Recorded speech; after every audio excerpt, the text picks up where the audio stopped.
speaking in the city square, trying to tell somebody that he cares. Can you blame the voice of youth for asking what is true? Yeah, the ones that you're calling wild are gonna be the leaders in a little while. When will the lonely voice of youth cry, what is true? This our world's waking to a newborn babe, and I solemnly swear it'll be their way. You better help that voice of youth find what is true. And the lonely voice of youth cries, what is true?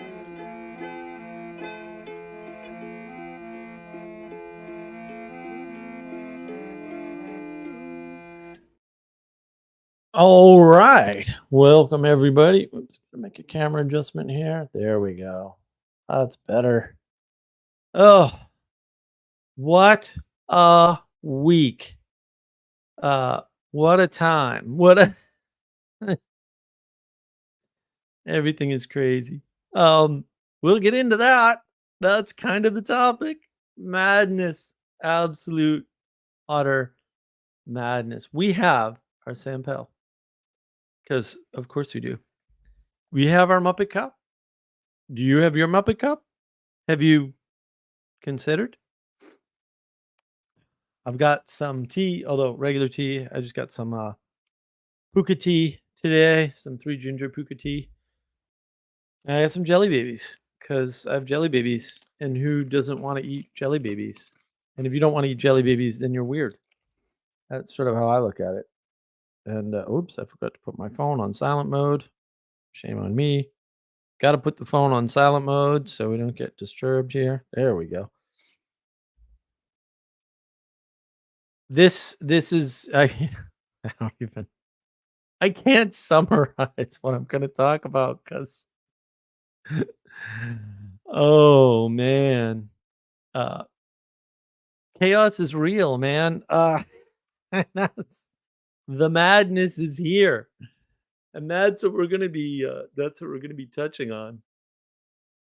And just before I go on, this Olympics thing blows up and it's just like, what is happening? And look, I had a lovely second part 2 conversation with Justin Wells about Girard. So that is going to come out. And hopefully you like the part 1. Hopefully that was a nice filler for while I was away. I thought it was a great conversation. The second one I think is better. But you guys are the audience, you can tell me, and hopefully you'll comment on both of them and let us know how you like them. And what else is going on? Yeah, I had a trip up north and got to remember why Massachusetts is horrible. And 2:00 on a Wednesday, 128, jammed up both directions. I was like, what? Don't you people have jobs? Go to work. Why are you on the road? It was horrible. I couldn't believe it. Saturday morning, driving down to New Bedford to the Whaling Museum because Moby Dick. And traffic. I was like, what? It's Saturday morning. People need something better to do with your lives than be on the road jamming it up. They're not small roads. It's not like a 2-lane road, Oh my goodness. And yeah, I mean, like I said, like I'm all prepped. I've got this thing written. I'm ready to go and tell you about Muppet Maddness, right? And then I'm on Twitter and like the Olympics opening ceremony comes up, and I'm just like, well, I didn't see that coming. That's for sure. So we'll go over that. Oh, but there's a more general theme I want to cover for sure. Oh, just thinking about it, I just get tears in my eyes 'cause this is about the funniest freaking thing ever. It's great. All right. Yeah, I can't, summers. I was up at the family beach house on Sunday. It was very nice, and, I got to hunt for sand dollars again, which occurred to me, "Hey, there's a savoring practice that I was doing all along, I didn't even realize." So, yeah, I found 2 sand dollars, which, not bad, 2 sand dollars, um, which is worth all the world, really, not just $2 or 2 equivalent dollars of sand or something. Know how money works. See my videos on money, I have at least 2. Money and economy. Economy is good too. And yeah, I talk about crypto a couple times too. Check all those videos out. They're good. So, yeah, let's dive in. The topic is, Muppet Madness, right? Like what is going on like everywhere with everything anywhere in the world, right? And I just wanted to start with an observation that I made recently. I don't have cable anymore. I haven't for years now. Best decision I ever made. Um, but I saw some TV interviews, and there was sort of a time when TV interviews were a thing, and they followed a pattern and whatever. And now we've got YouTube and all that. Everything's sort of changed, and I kind of cover that in my 2014 video, right? My live stream. If you haven't seen that one, you should check that one out. That's actually really important to understand what happened in 2014, or at least what became visible in 2014 is probably a better way to think about it. Um, the TV interviews now are rude. The people are rude. They're obnoxious. They're like, what is this? They used to follow a pattern or format. Used to be a nice interaction. The format itself is obnoxious and rude. It's sort of like, what is this pattern? And it's a recent pattern in the so-called media. And, look, I mean, I have a video on the fall of the fourth estate. The fourth estate fell, guys, like a long time ago, like before even the video suggests it. The video is just like, here's the point at which, if you were skeptical, your skepticism should have been completely removed, right? Um, and then I found a, if you watched the fall of the fourth estate or you've seen it, I found a post from 10 years ago, 12 years ago, whatever the heck it was, about that incident on Facebook that I had made, and I was like, "Oh, there you go." Maybe it was 14 years ago, I forgot. Yeah, so at the time, I saw what was going on, and I posted about it on Facebook. And the thing is, we sort of excuse this. We excuse, like, "Oh, well, it's just the media and they do what they do." And I'm like, "Yeah, that's why no one watches them." And nobody watches them. Like, their viewership has completely cratered. And I was watching something at my cousin's house, briefly, and it was I guess it was the story of the removal of Roger Ailes from Fox, um, which is like the end of the end, right? Like, not, I mean, I was like, whatever. Roger Ailes is a scumbag, sure, probably. Lots of people are scumbags, like Crimea River. Welcome to the world. Um, But it was interesting because that was the end. Like, after Fox, because once Fox lost viewership, their viewership wasn't increasing anywhere in the media, but it had already been on a 20-year decline by the time that happened. And if you didn't notice, like, fair, you didn't notice, but also go look at the numbers. Like, these are published numbers. It's not hidden. It's no one's hiding anything from you. Um, and that's important to know. That's important to know. It's important to know that there was a time in media when, TV interviews were not rude, where the format was reasonable, where people did, sensible things. Um, and that era is gone, for various reasons. Again, see my 2014 live stream. Uh, Gartham, okay, I admit it. You were right about Destiny. Thank you, sir. And that segues us nicely, by the way, Garth. I don't know if you planned that or not. I mean, I don't see how you could have, but segues me nicely into the one of the big problems that we have right now is we make excuses for people we never met by default, by design, for some reason. I don't understand it. The number of people where I go, "Oh, yeah, they took all of my mother's stuff and all of my stepfather's stuff, and I don't have almost any of it because they took it all the personal effects, all the things I have to remember her by, et cetera, et cetera." And the immediate response is, "Oh, was it a relative?" No, I don't have any effing relatives on that side, okay? No, it wasn't a relative. What difference does that make even? And they're trying to redeem the thief. I'm like, "You don't even know this person. This is a horrible human being who stole from a dead person." Like, I don't understand. Like, why is this even a question? Why are you trying to redeem them? I don't get it. I say, "No, no, no, the bank took my house." And they're like, "Oh, well, did you not pay your mortgage?" And I'm like, "Well, no, actually, that isn't what happened. But thanks for believing in the person that's talking to you over the bank. It's a bunch of scumbags and it's a criminal activity. I don't know what to tell you." Right? People do this all the time. They do this with everything. They do this to Gartham's point with Destiny. You never met Destiny, dude. Like, why did you give him the benefit of the doubt? You shouldn't give the benefit of the doubt to anybody. That's insane. And we frame things as reasonable. With a purpose and a plan, right? We try to find a reason why this thing happened. What if the reason is evil? What if, like, the actual reason, the rationality for what you're seeing is Satan or evil or badness or entropy or chaos? Like, what if that's what's going on and there isn't a rational explanation or a reason in some way that your mind can grasp? Because your mind can't grasp evil, I hope. Or maybe it can, in which case, please don't watch my stream. Uh, like, what are we doing? Why do we frame things automatically as reasonable? Why are we trying to grasp the world all the time? Like, that's nuts. You don't need to do that.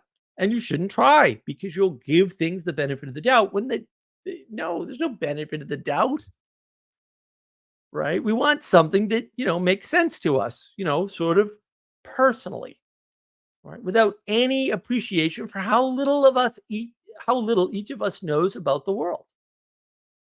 You don't know anything about the world. You're a Muppet. I'm a Muppet. We're all Muppets. You don't know anything about the world. The world is huge beyond your imagination, for real. You can imagine other worlds. You can't imagine a world. You can imagine there are lots of other worlds. That's not the same thing. And the thing is, we're still doing this. And it's really scary in a world where actually the more people you know, the further apart you are from all of them. Oops. That's a mathematical certainty, by the way. I'm stating something that works in materialism in the secular frame or however you want to frame it. Sorry. It's just mathematically true. This internet thing is not better for unity. It's not. It can't be. It's not possible that it could be ever. It doesn't matter what you choose or how you choose. You can deny that, right? But then you'll be angry and resentful. And it's scary in a world where we're further apart, right? But that's the intimacy crisis. The quality of the relationships that you have is less. It's just less. Sorry. Should it be? Nah. But it is. You're trying to know too many people, to meet too many people, to find too many people just like you, instead of conforming to the people around you that can help you the most.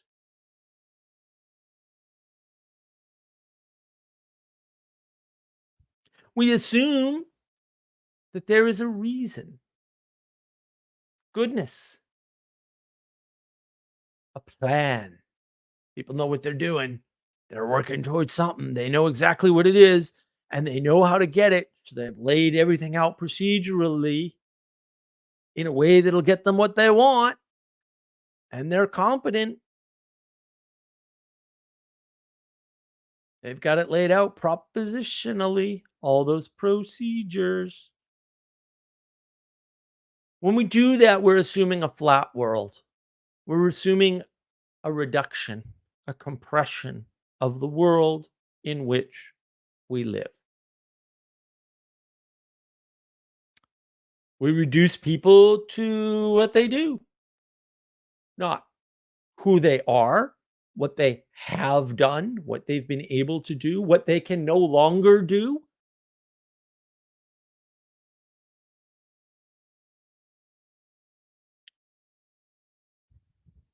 Potential isn't in the equation anymore. It's not part of our thought. Hobbies, interests. What do you do to relax? Where do you like to vacation? How's your father? How's your mother? How are you feeling? How did you feel about the Olympics opening ceremony? We'll get to that. What do you think you like? And when you're given the opportunity, what do you actually do? Did you ever notice for Muppets that's often not the same thing?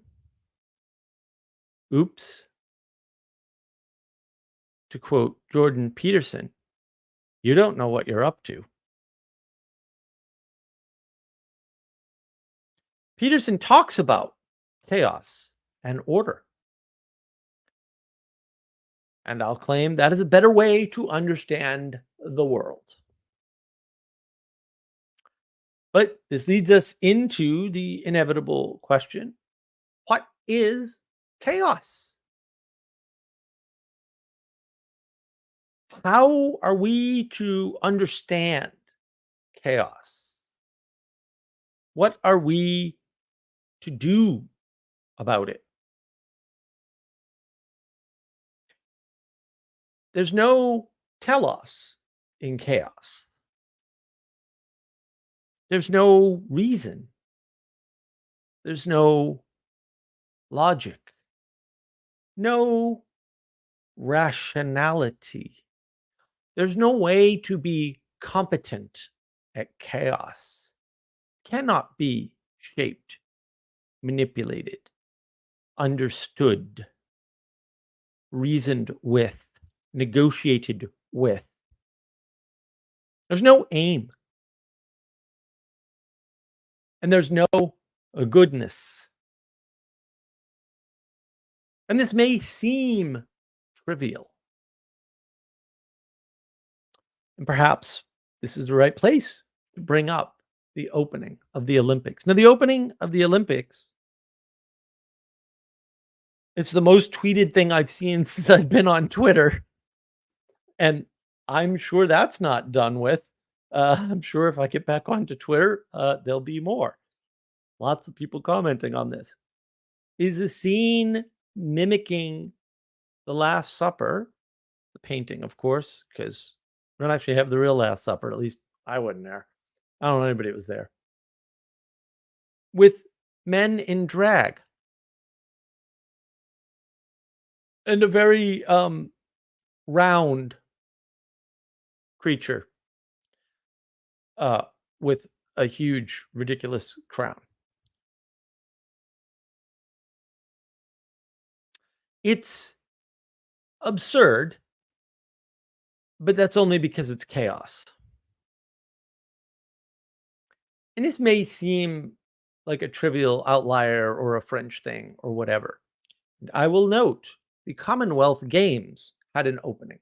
You should look that up too. And in the Commonwealth Games opening, they trotted out a giant bull thing. It was a bull. It was a huge bull. I don't remember how it was made or what it was made out of. And it was angry and stomping around, and they all danced around it and tamed it on the field.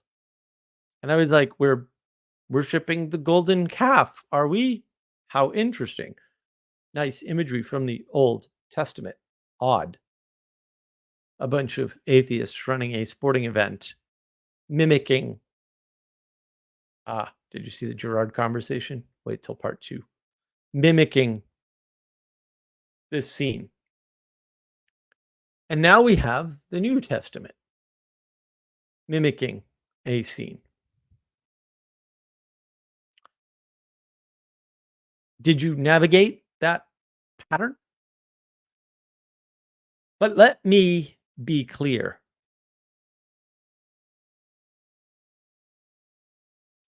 We have been living in chaos for a long time now. We didn't even notice. Again, I hate to repeat myself, but I fear I must. See my 2014 live stream to understand when this became apparent, not when it started. Not claiming anything started in 2014. Maybe a few things did, but they're trivial. The important part is that in 2014, things became apparent, and that those are different steps in the process.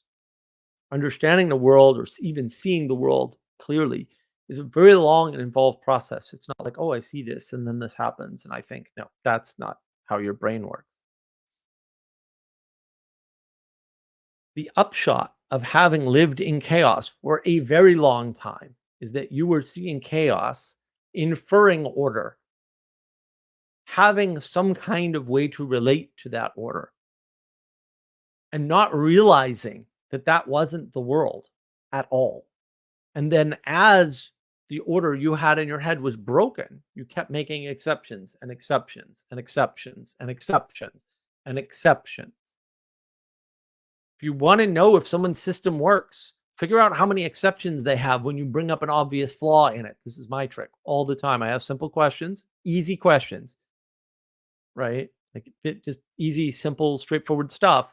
And then they freak out, right? And they go, well, that's an exception. And I'm like, oh, that's weird. I thought your theory explained something. Why does it need an exception if it's an explanation? Of course, I have a video on description, explanation, prescription, and prediction. You might want to understand those 4 concepts. That's a regular video, not a live stream. Also, excellent. All my videos are excellent, by the way. I put a lot of time into them for you.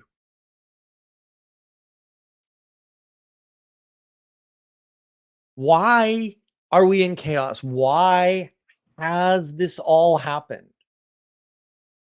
How do we find ourselves in this place? And it is wild. It's wild. We found ourselves here because of the presumption that anyone can do anything. And you probably heard it growing up. And this is false. It's insanely, obviously, damagingly false.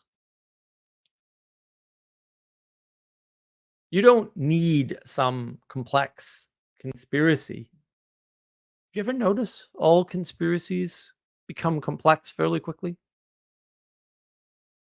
To explain what's going on in the world. Everything is explainable with incompetence and chaos.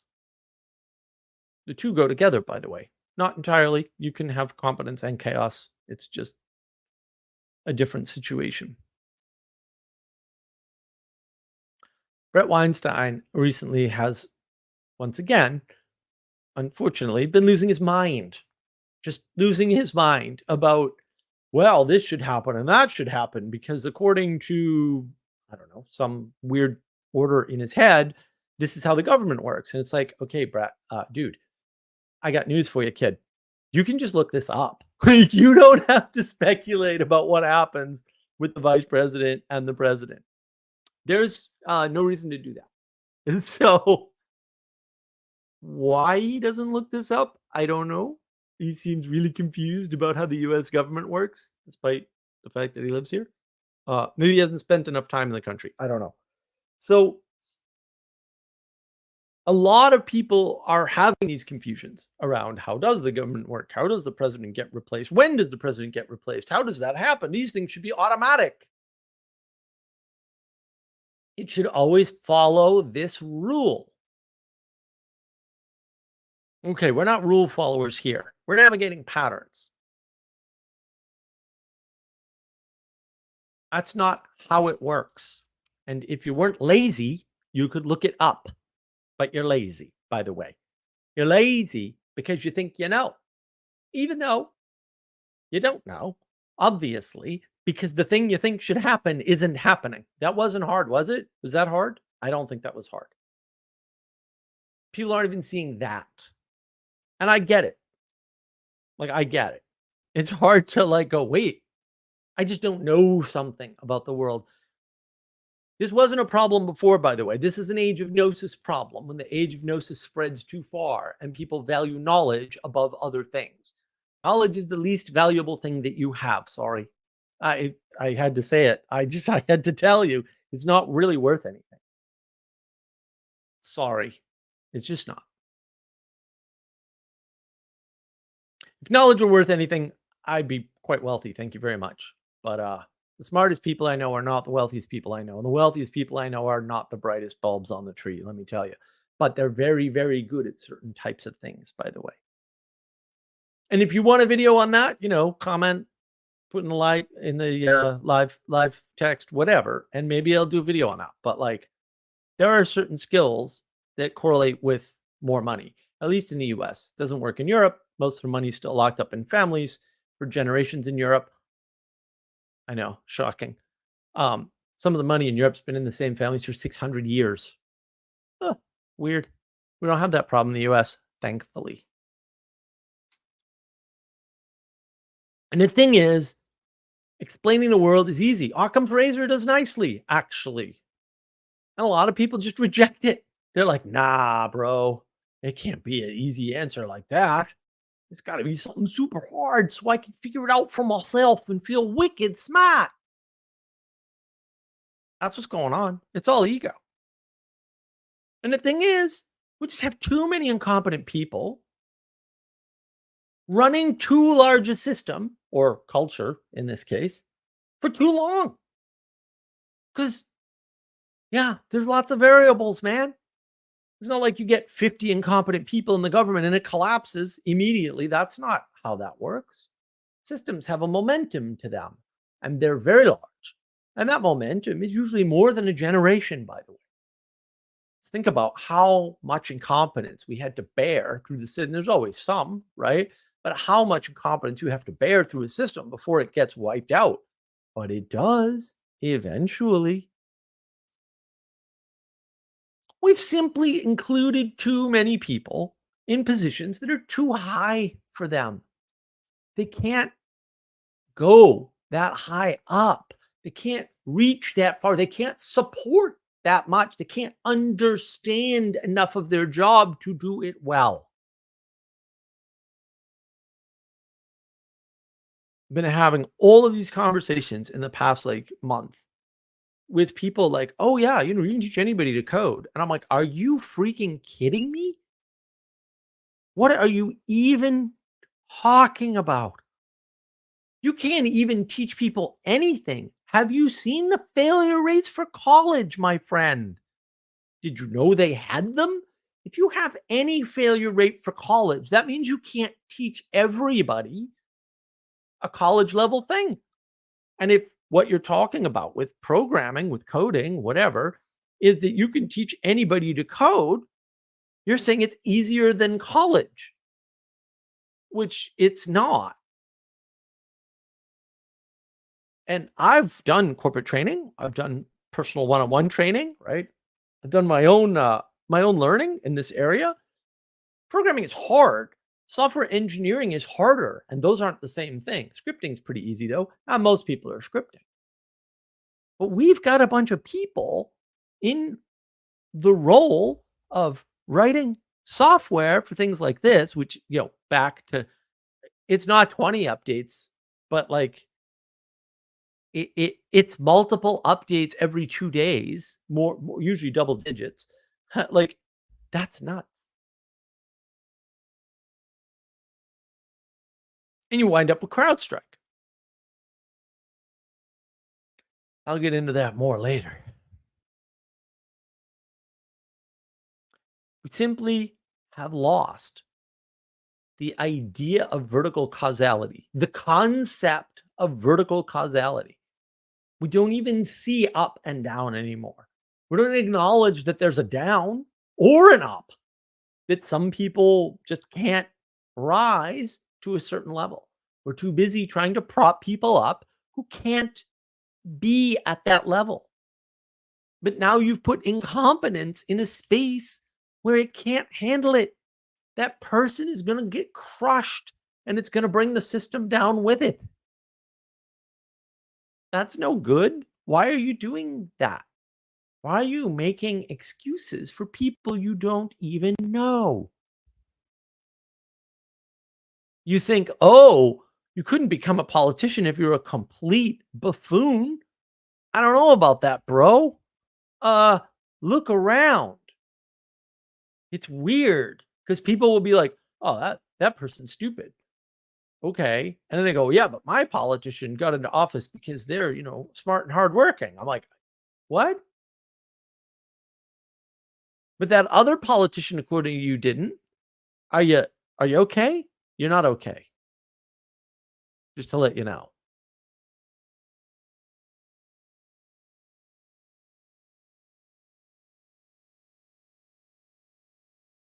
Rather than recognizing the problems that people have, the problems that are apparent in the world, they're blaming everything outside. They're blaming the system, the government, the currency, economics. It's inflation. It's the job market. It's the housing. There's not enough housing. There's plenty of housing. A load of garbage. Too many people want to live in terrible places that are too expensive for them. I know. Don't try to live someplace that's too expensive for you. Move to Tennessee or South Carolina. Very cheap places to live. Or Kentucky. I think those are the 3 cheapest states. Still, South Carolina is the most moved to state in the United States. Just saying.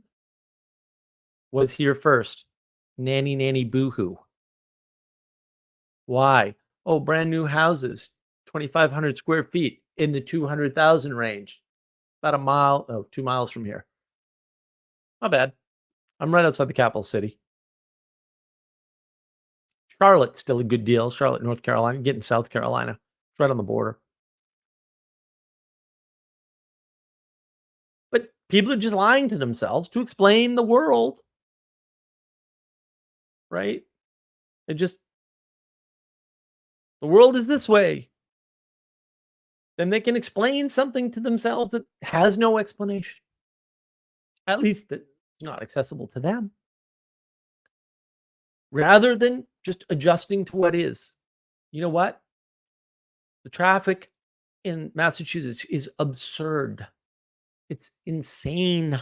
It's crazy. Just leave. And rather than adjusting to what is around us, right? Adjusting to what is in the world, which would change things, right? Not just for them, it would change the world. You want to fix the world? Fix yourself. Clean your room, bucko. No, really. You adjust to the world instead of waiting for the world to change your way. You ever notice how many of these conspiracy people get what they want? Like, oh, the UFO scandal has been exposed and UFOs are now admitted by the CIA. Nothing happened, guy. Nothing happened. It didn't do anything. You thought the gnosis, the knowledge, was going to change the world once everybody had it. Well, A, everybody can't have it. B, if you give it to people, they might not believe it. Oops. C, if it's too big for them, they're not going to do anything about it. If aliens are real, nothing changes about my life at all. At all. Just can't have an effect on me. There are other things that could change, but the reality of aliens crashing in Roswell is not one of them. Just not going to change your life. Sorry. You might think that if some politician who was a bit of an idiot and a bloviator, which is, not hard to believe, someone up there claiming ridiculous claims like they invented the internet, wrote a whole book on climate change, and it turned out to be a complete hoax, that maybe people would stop listening to that person. That didn't happen, except that person's real. And those events happened, but the outcome didn't happen. And you might say, oh, well, not everybody believed. But, if we had access to their emails, and in their emails, they admitted that the whole thing was just so they and their buddies could get a 1% return from the $1 trillion energy market. That happened. Al Gore's emails were released, guys, way back when. And that's what they said. No, really, I personally, physically, myself read some of them. It was clear as day what he was up to. That was released to the public by the hackers. Absolutely. And you would think that if somebody were perpetrating a climate hoax and they had some hockey stick ridiculousness that nobody could reproduce, by the way, and then all their emails came out talking about how to manipulate the data to make a hockey stick, that somebody would pay attention and not listen to these people and maybe put them in prison where they belong. No, those emails were released. I read some of them physically, personally, myself. No one cared. It was reported in the news. Both incidents reported on CNN. Sorry, nobody cared and nobody did anything. And we're still living in that world, guys. This magical gnosis in the age of gnosis is not doing anything. It's not working. It doesn't function. It's not an agent. It won't change anything. Aliens landed in Roswell is not going to make anybody behave any differently ever, except the crazy people who are already going to behave randomly anyway. Sorry. The world was already this way. The world was already chaotic. And it was much less chaotic 10, 20 years ago, for sure. I've said this before. I'll say it again. I have lots of friends who used to, don't anymore, thankfully, come to me and say, hey, Mark, blah, blah, blah, about this. What do you think? What's your prediction? And I stopped doing that. Why? Because the level of chaos increased and I couldn't do the trick anymore. And it's not a trick. Like, when you live in an ordered world, predictions are, easier, right? They're not 100%. I'm not claiming like 100%. I'm claiming that they all thought that it was good enough that they would rather hear it from me than do it on their own. Fair enough. I was pretty freaking accurate, to be fair. But it wasn't 100%. But like, now, I wouldn't even try. Like, what do you think is going to happen in the next election? Who the hell knows? Like, are you kidding me? I remember watching the last election with my good friend from the Netherlands, and like, they had all these glitches, right? And I saw a couple of them. I didn't see all of them. I saw a couple of them, and we're watching a live stream together, right, of the election. And all of a sudden, they stop all the counting. And he goes, he had been saying this for a while, like, well, why don't they call Pennsylvania? Why don't they call this county? Why aren't they calling these other counties at 85%? They're not calling these counties at 96, 97%. I said, yeah, that's a little weird, right? Because, statistically, you're looking up numbers, right? Statistically, at 97%, you know what the outcome is. There's not enough votes to flip it based on the numbers they're project. Like, it's just math, right? Like, it's just addition, like actually addition, right? Is total number of voters or registered voters, right? And then you've got the count in the county, and like, those numbers aren't close enough that the rest of the voters voting one way would flip it. Very clearly, this happened you can go back and watch footage. Like, this is well documented, right? And so it's like, well, I don't know what's going on. And then I think it was 1 o'clock or so in the morning, everything stopped and they shut down everything, basically. And he goes, what the hell's happening? And I go, well, this is where they steal the election. And that happened. The chaos has been here for a while. It was so chaotic that no one could believe it. So, fair enough. You had evidence. The judges ignored it. That happened. Whatever. And people ignored all the evidence. And now the statisticians have come out and said, there's no freaking way that election went the way it went. There's no way. It's not mathematically possible. Well, no kidding. and people are still reticent. We were in chaos then. The systems, the order that was in place had already broken down. It was already gone. Long time before that, by the way. But whatever. I don't want to get caught up in what year, what month, what week, what day, what hour. It doesn't matter. All right? It's a spectrum on chaos. And once it hits, there's a tipping point, just like Malcolm Gladwell talks about, although I don't like the way he talks about it. I do actually like his books, but I like some of the points he brings up. Taleb talks about all that stuff better, by the way. Just read Taleb stuff instead. Ignore Taleb's Twitter.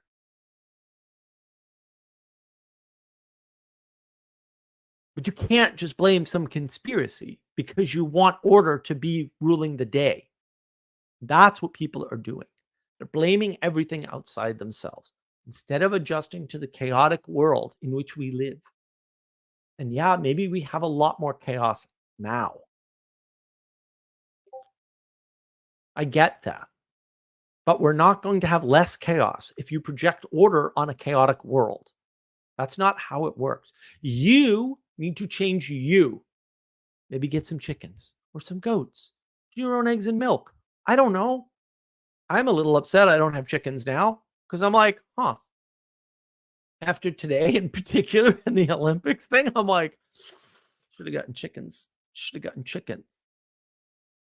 Things are getting more weird a lot faster than you expect. And that's going to get worse, not better.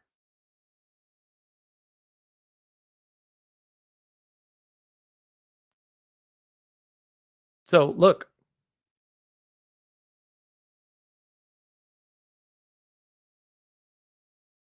people are destroying their only power to change the world. Because chaos can be explained by a conspiracy that justifies them doing nothing. Are you that Muppet? You might be. I hope not. I hope I'm helping you to not be that Muppet.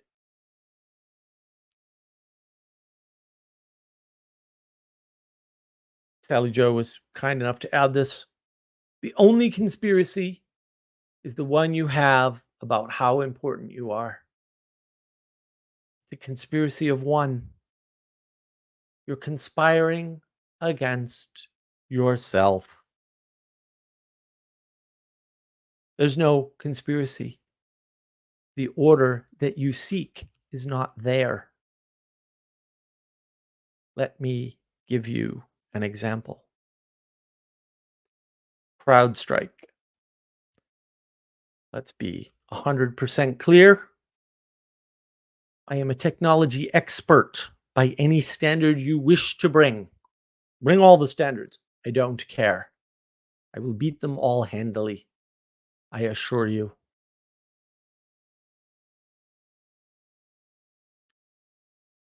There's nothing hard about the CrowdStrike disaster. And I did actually learn something new today, which was rather interesting. So we used to have this thing called release engineering. And what you would do is test before release. Test before release was the mantra of all release engineers. I was one such engineer at various points in my career. If you define DevOps properly, and you understand that DevOps is everything between development and operations, because there's a space there. Infrastructure used to be called just IT, although IT got divided into two things: infrastructure to run things, and the corporate sort of infrastructure that ran the corporation, right? So as the industry moved from primarily physical things to primarily digital things, right, or digital services, or however you want to think about it, a new space opened up. And that space was IT infrastructure, right, which was for the digital things. There were always two things in IT, always. There was IT help desk to help people use their damn computers to set up the computers for the people. And then there was IT to help software companies in particular, but not only software companies, because again, that space opened up to build infrastructure for software to run on. Sometimes that software was internal to the company. Sometimes that was stuff that the company was using to ship product out. So in the early days, it was custom internal cloud software. We always had release engineering. If you avoid flattening the world, which is what we have done, right? We flattened DevOps into, developers and operations guys and the people in between, the DevOps people, are all one person or one set of persons. We call them software engineers, right? Not everybody can be a software engineer, and not everybody can be good at it. And most people can't do it at all, right? And most of the people that are doing it are terrible at it. How many updates? It's insane, the number of updates. It's insane. I don't even know how they're doing it. I swear they're just creating updates to create updates. Nothing changes on the damn phone, except every once in a while something breaks in a new way. You flatten the world down to computer people. We'll call them software engineers, because why not? Try to train everybody as a software engineer, and you get catastrophe. Why? Because there's no release process. When you do test before release, you don't get the Crowdstrike problem. And you may say, Mark, what if Crowdstrike tested before release? They did not. That's clear. You can't get a bug if you test before release. Oh, Mark, you can't say that. Verizon didn't get hit with Crowdstrike. Why? Because they do test before release. All right, Mark, what's this magical tester? You test it before it goes out to your production system. Crowdstrike is a third-party provider. They don't have your production system. Therefore, they cannot test for it. Now, had they tested on any production system, they would have found the bug immediately, by the way. But they didn't bother to test anything. They looked at the file, and the thing looking at the file didn't know the file was garbage. Actual garbage, by the way. Literal garbage. And they could not have anticipated that the company that started this problem of we don't bother to test before we release, Microsoft, the king of bad software. They have two good OSs. Look at how many OSs they've released. Two stable OSs ever in the history of the company. Two. Windows 11 ain't one of them, by the way. Okay. Windows XP and Windows 7. That's it. Everything else they've written in for operating systems is garbage. All of it. All the corporate stuff. It's all junk. I've worked with all of it. Buggy as the day is long. The bottom line is Microsoft has more freaking bugs. 25 reboots to get into safe mode. What? You used to have a key press guy. What did you do? Oh, we've got all this automatic stuff that's broken and has bugs. So Crowdstrike would have at least known that Microsoft had a bug if they had testing. But they don't have testing.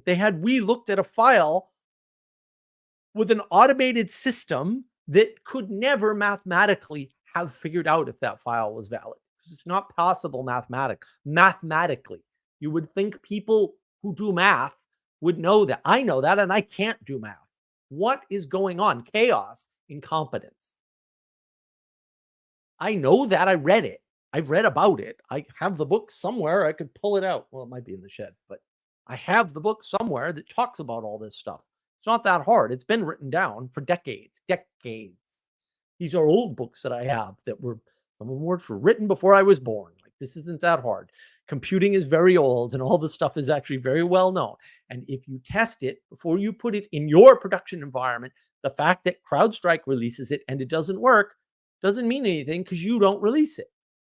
And you say, nobody could have known the SolarWinds attack was the same thing. They allowed third-party vendors to push code into their environment. And I was like, why would you ever do that? Every company I've ever consulted for, I've said, you never do this. Always lock down your software. You make sure nobody can update it except you, so that you know what you have. That's all. That way, third parties can't inject bugs. Third parties can't inject viruses, which is what SolarWinds did, right? Third parties can't change something that doesn't change their software but breaks yours, because that happens all the time too. And some of those companies listened to me and some of them didn't. The ones that did listen to me probably didn't get hit with SolarWinds either, because I've always said, look, the core of release engineering is test before release, period. You run it in a sandbox before you deploy it to your production systems. It's not that hard. right? Before you send cars to a customer, you test drive them and make sure that they actually work. Car companies do this. I don't know what to tell you. We do it with physical objects, not all the time though, because we have a lot of incompetence everywhere and people think they can automate themselves out of a job. The push for automation is coming from lazy people. It's not coming from people who want to work. People who want to work don't care if things are automated. You ever think about that?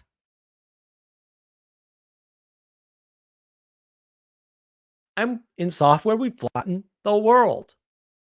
Now I'm straying into territory for my personal channel.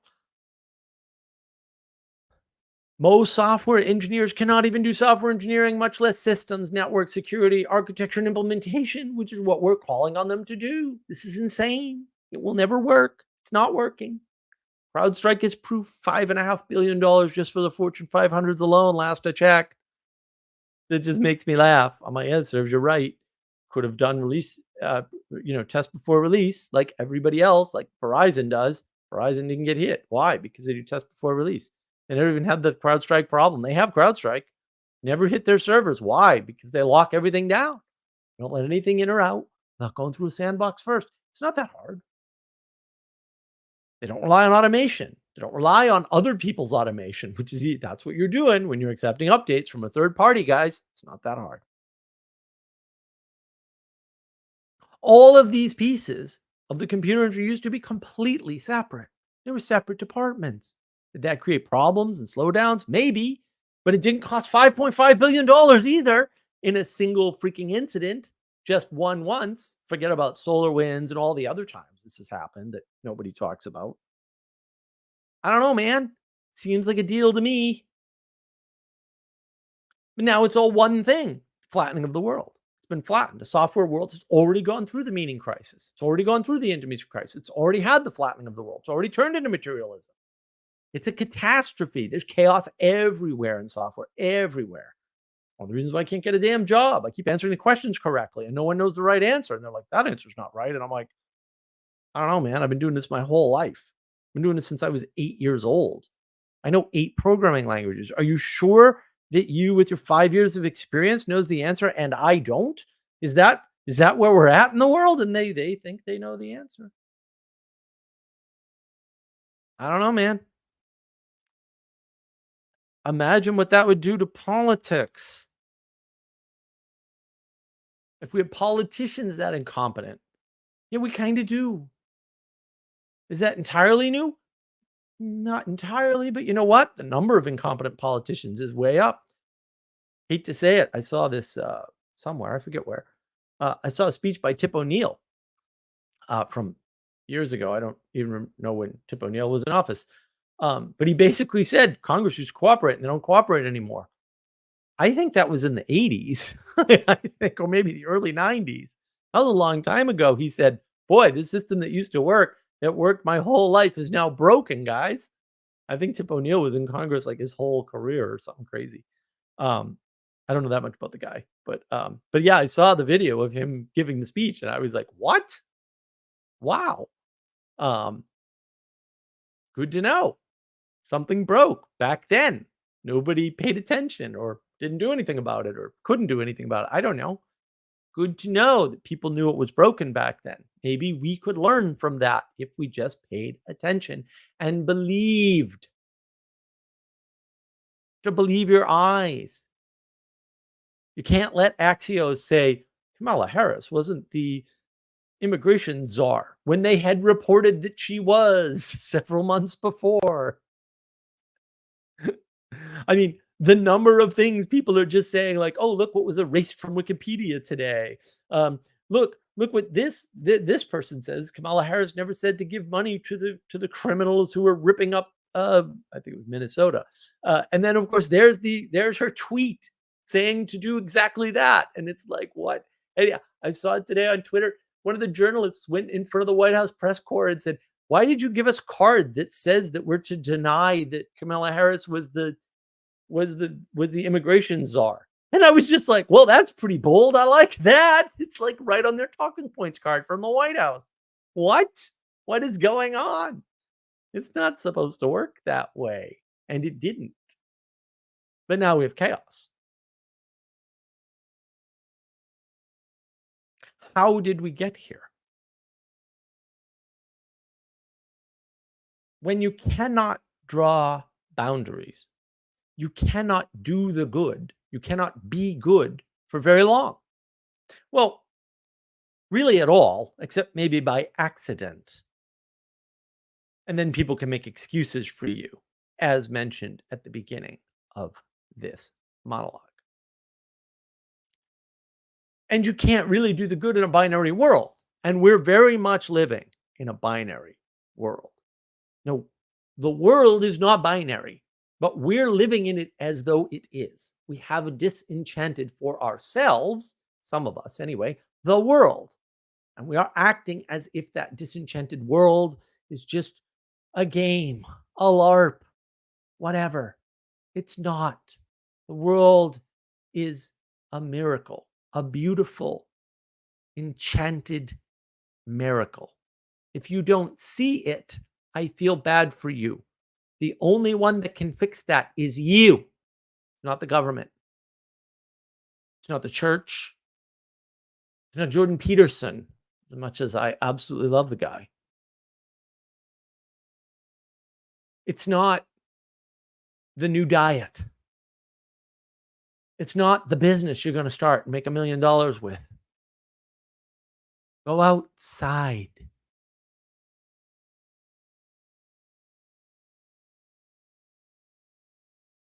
The problem with the binary world is all that is not bad is not necessarily good. In a binary world, it would be. We don't live in a binary world. The world is so much more rich than that.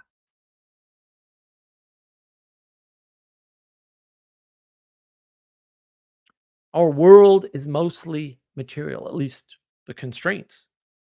We need to struggle to make it good. We need to make material into goodness. We need to take the neutrality of the existence that we have and turn it good. Entropy will turn it bad on average, most of the time. We need to turn it good. Clean your room, bucko.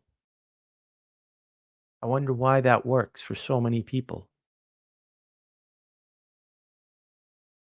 And look, not everybody can struggle to make the world good. Not everybody is competent. Maybe they can make a small part of the world good in their own little way, and maybe that's just with a smile. I don't know. That means that most people will have to be dragged along to do good in the world by others. And in the world of the individual as a high value, individualism as an important thing, we will not drag others towards the good. Because we don't need to. Because it's a violation of their rights, their sovereign rights as an individual. Those who can feel like they shouldn't. They can say, I could, but I shouldn't. I'll violate their rights. I shouldn't need to. They're an individual. They should do the good thing by themselves magically.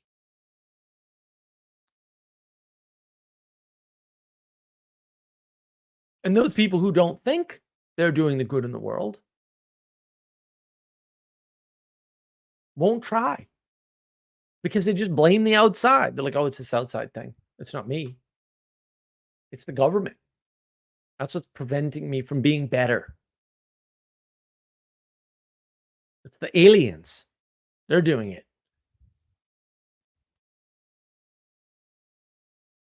And then there's a bunch of people who think they are doing the good.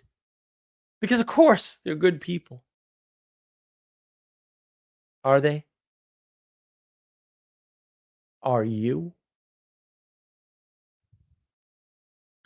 We assume the good rather than working for it.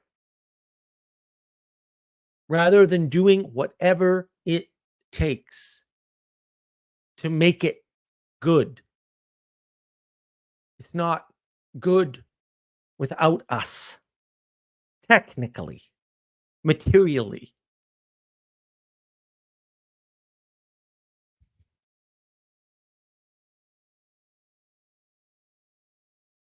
We're in a world where we won't correct problems at all. We don't even call out evil anymore. We used to. We don't anymore. I saw a lot of posts about the Olympics opening ceremonies. And it wasn't just, although that was the most amazing thing, it wasn't just the Last Supper done by men in drag.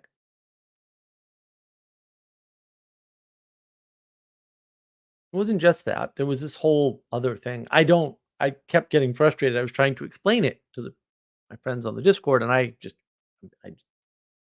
I couldn't figure out a way to explain it, which is rather unusual for me. I got a pretty big vocabulary, and I'm good at explaining things, at least to my friends. Um, I just couldn't. I was like, I don't even know what I'm watching. I'm not in propositions. I couldn't convey it in propositions. And I saw lots of comments on Twitter about this. This is the opening ceremony for Paris and RIP Olympics. Wrong frame, dude. Oh, it's the opening ceremony for in France for the Olympics. What happened to France? Fair question, not great framing. Oh no, look at what the world has come to, or oh no, Christianity is under attack. I'm seeing all these things. There are a ton of them. Like I said, I've seen that tweeted and commented on more than any other tweet I've seen since I've been on Twitter. I've been on Twitter forever, but like, it's a lot, man. It's twice as much as anything else I've seen. And it's not done. Like, it's going to get worse. Right? I haven't been back. I'm sure more people are finding it and going, what's going on? The correct response is, oh, look, evil. That's the correct response. If you said anything else, maybe you were right, but you weren't right enough. That's not chaos. That's a directed attack against the symbolic elements that have built our culture, our entire Western world. So I get it. RIP Olympics isn't going to work. The Olympics years ago turned into a country club pastime for the wealthy. Years and years and years ago, maybe decades ago. I don't even know how long ago. Maybe before I was alive. I don't even know.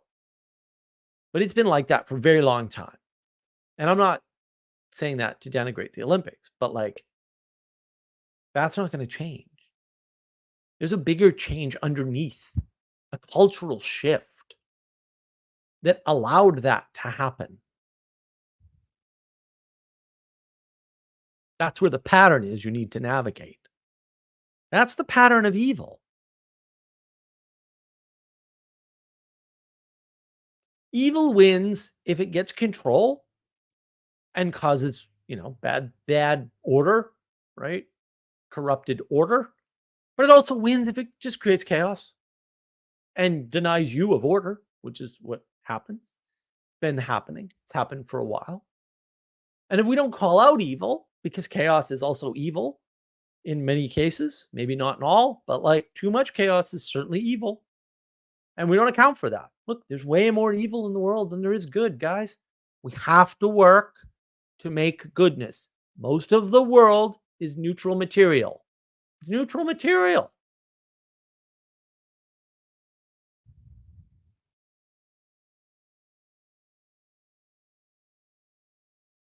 We don't even live in a culture where we admit that there are problems and do the next step. Instead, we need to know all the facts before we do anything at all. Let me explain something to you. Let me make it real clear. If you're the head of an organization that's responsible for protecting an individual, and that individual isn't protected, you're gone immediately. We can do the investigation after we fire you. That's fine. Okay? You have to do the right thing first. Okay? And then worry about the details and the minutiae. Do people just get fired because they're incompetent, or do they go to jail because they're part of a conspiracy? You know what? I don't care so long as they first get fired immediately, because we can work out those details later. We're not accounting for time. We're pretending like we have to have all the facts before we make a move. No, we don't. That's bullshit. I don't know where anybody ever got that. That's never been true. It still isn't true. It's never going to be true. A lot of times you have enough facts to act and you fail to act because you're lazy or because you want to redeem something and you're not a redeemer. It's not your job. That's not what you're here for. If it was your job, you're screwed because you can't do it. So don't do that. Don't make excuses for people you've never met. Show a little bit of common sense and compassion for the person in front of you. Believe your eyes.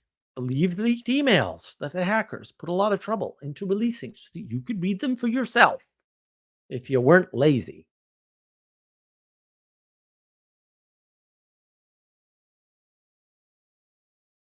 We're living in a culture that cannot break things down to smaller steps and do the next thing. What is going on? We're trying to unify and combine things in this Neoplatonic, which doesn't exist, by the way. There's no Neoplatonism. That's bullshit. It's a garbage frame. I've eviscerated it many times. I will continue to do so. If somebody wants to defend Neoplatonism, please come on the channel. I would love to embarrass you publicly. That would be nothing but joyful for me. Honestly, maybe a flaw in my character. Oh well. Truth is more important. Why are we trying to unify things, to redeem things, to make them better than they are when they're the wrong things? Why don't you make you better than you are? Why don't you just do that? Just do that. Just do that. Call out evil and make you better than you are. Bang, the world will get better instantly. I guarantee it. Maybe it won't end well for you. You know what? Hasn't ended well for me so far. Like, cry me a river.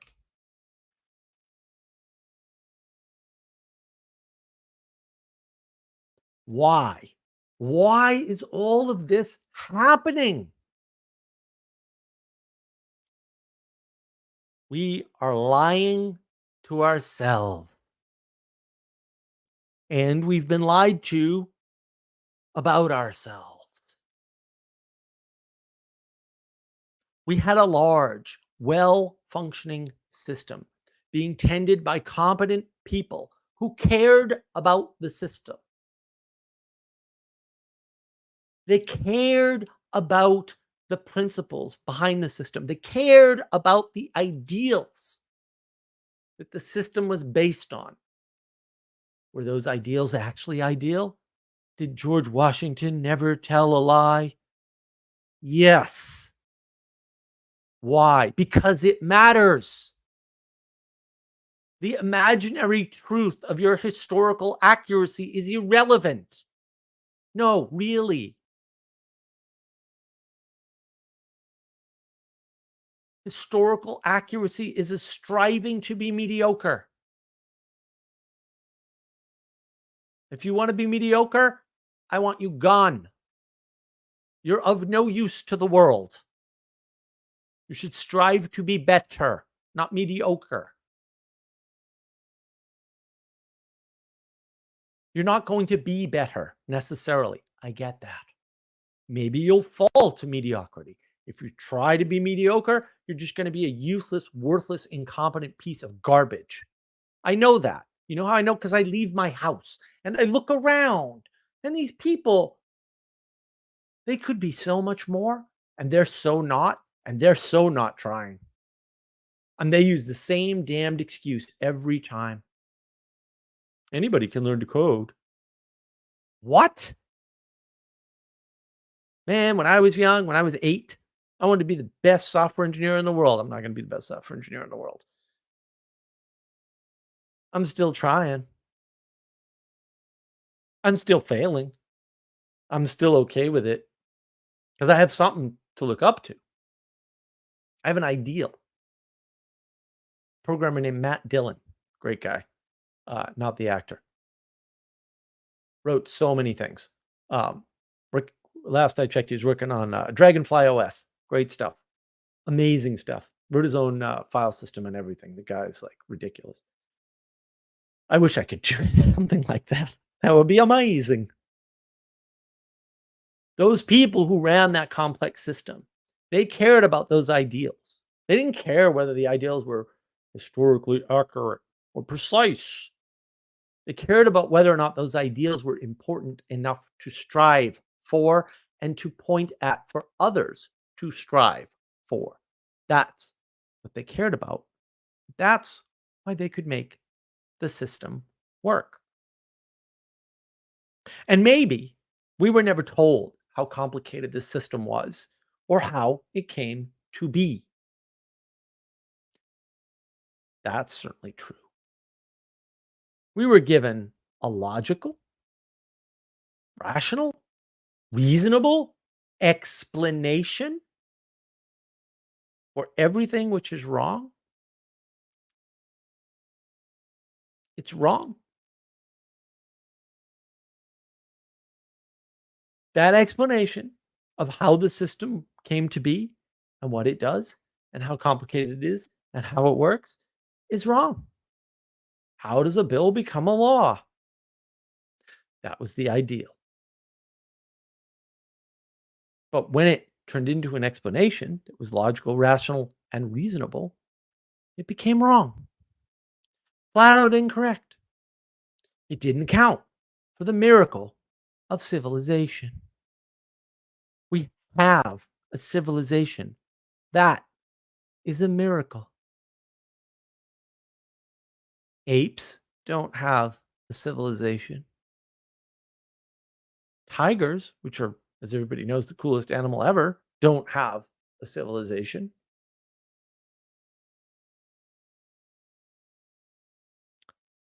We have the miracle of a functioning society. Most societies didn't last. Maybe ours could if we cared for it the way it was being cared for. Did you know that most societies didn't last? How many governments lasted intact for 200 years? One other one? Maybe? Did anyone ever tell you that? Does it make more sense why people are like following the US given that fact? Does it make you feel special if you live in the US or if you're trying to follow the US? Because maybe it should. Maybe it should make you feel a sense of duty, a sense of honor, a sense of respect, a sense of reverence, a sense of responsibility. Do you feel all of those things right now? Last week? Yesterday? Or are you busy?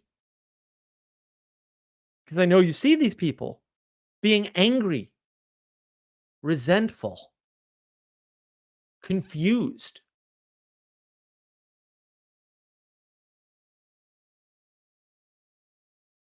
Trying to make sense of something bigger than they are. Are you trying to make sense of something bigger than you are?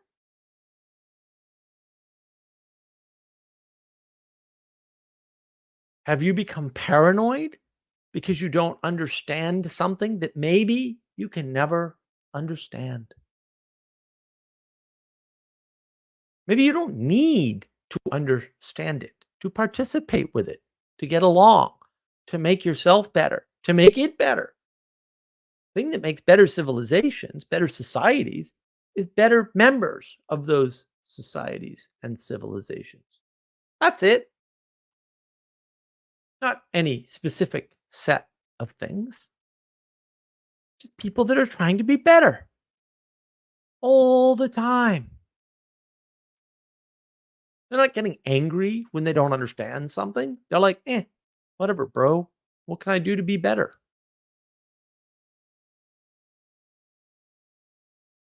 Are you trying to understand something you can never understand? That's needless because you don't need to understand it, to do it, to participate in it, to be part of it, to make yourself and it better?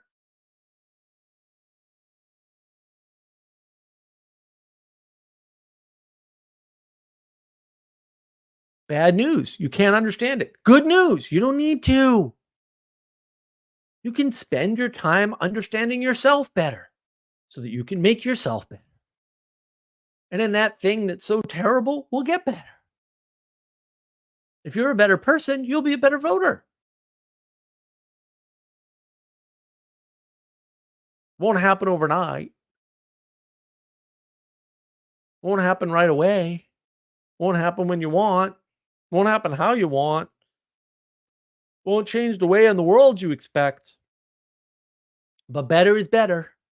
And that's all you got. You know why? Good news, bad news. Because you're a Muppet. Sorry.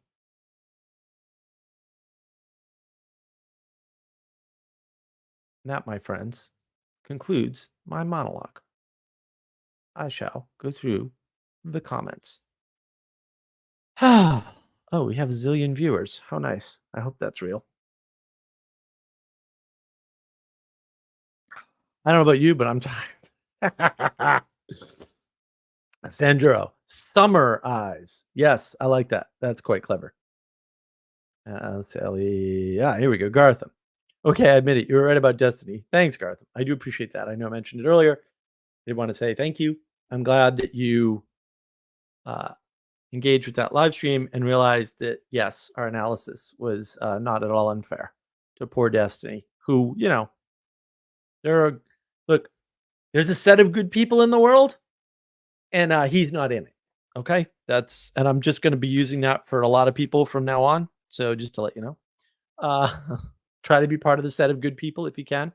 It's going to take some work. It's going to take a lot of work.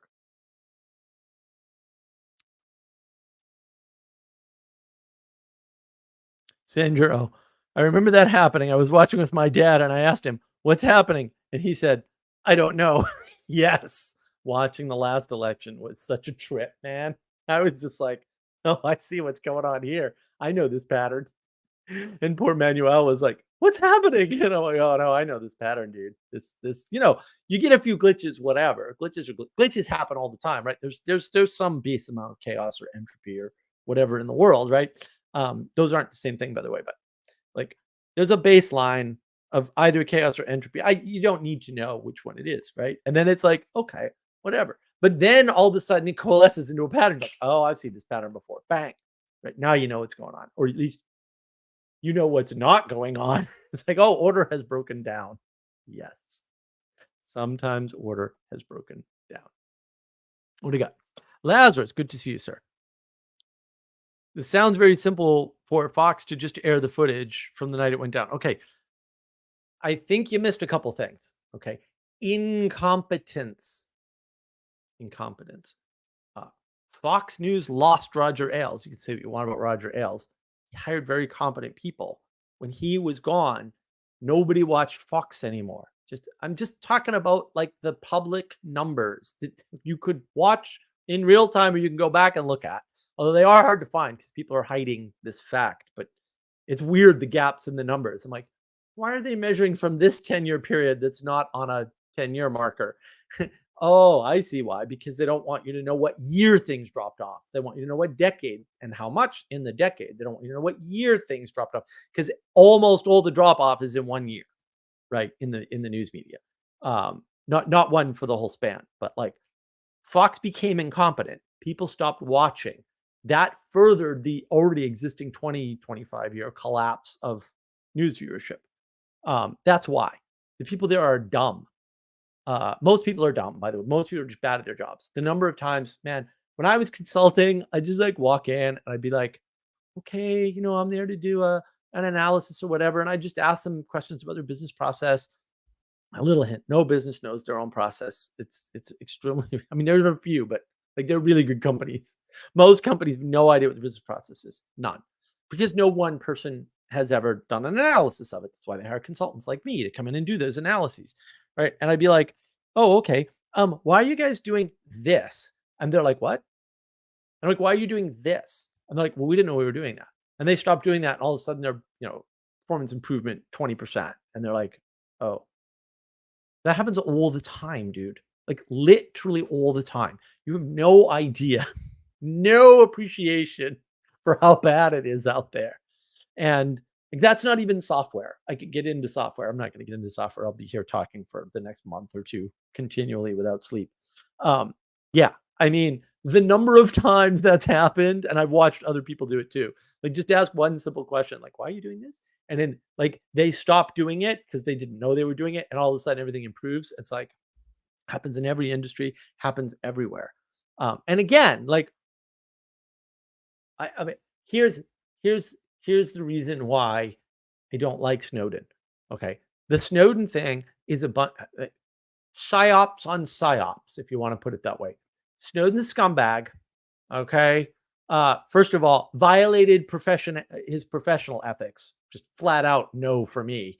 I was an IT guy. You don't steal people's data ever. Like that's just a no. I'm sorry. I don't care what the data is. I really don't. You shouldn't even know what the data is. If you know what the data is, you violated the ethics twice. Once by knowing and second time by stealing. So that's 2 strikes, not 1. Right? The thing that everybody reported that Snowden said had been reported 2 years earlier on CNN. I remember it like it was yesterday. Okay? So this bullshit about no one knew that CIA was spying on all the phone calls in the United States, which wasn't even true, by the way. It wasn't what was happening, right? What they were doing was perfectly legal. It was spying on all the phone calls that weren't in the United States, right? They were spying on all the calls that went from the United States outside of the country and all the outside of the country to the United States phone calls, okay? That had been reported 2 years before. This was not new information. And Snowden played that up like it was new information. And that's a lie. It's a flat out lie. And everybody forgot what was reported on CNN 2 years ago, even though it was being reported on CNN 2 years later, including the anchors. Okay. I'm sorry. I went over this in my Fourth Estate video. If you haven't seen it, you should watch it. I was in contact with the news media back then. I used to send them emails and letters and stuff and say, hey guys, I noticed this thing, I'm a little dumb. Could you explain this to me? And like they couldn't because they were stupid. A little known fact, also reported on CNN, ironically enough, journalists have the lowest average IQ of any profession. I don't know what to tell you, dude. Like, it's just the way it is. Like, I'm sorry that the world is that screwed up. Also, most people are completely incompetent at their jobs. Most is what it is. Ever been to a freaking convenience store and they can't check you out? Doesn't happen all that often, but it happens. Elizabeth, so nice to see you. All the washrooms in nice enough restaurants and cafes in Toronto are disgusting consistently. Nice. During the last 8 to 10 years, yeah, toilet paper all over the floors, way more disgusting things. Yeah, well, I'm glad you typed them in. No forest management in Alberta and British Columbia in the last 4 or 5 decades. Right, as practiced by the Aboriginal people for thousands of years. Right, half of Jasper destroyed. Banff is next. So, not an apocryphal story. True story, bro. California keeps burning their forests incorrectly or not burning them. And then they burn, right? We knew about this years ago. Here's the kicker. You ready? This lesson has been learned and forgotten 3 times that I know of by looking at the history. You have to burn the forests. You have to do controlled burning. If you don't do controlled burning, everything gets worse. We have forgotten this lesson and had to relearn it several times in the US that I know of. So some states are doing it right, some states are doing it wrong. Well, why don't people just put up the video of all the cheating? I don't know. I saw it all. I don't know what to tell you. Probably incompetence. Why do you say that, Mark? Because I've been in the world. Most people are incompetent.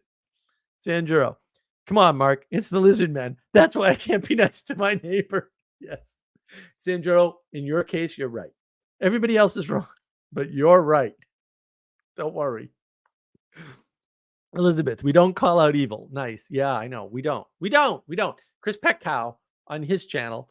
Check out Chris Petcow's videos. Good stuff.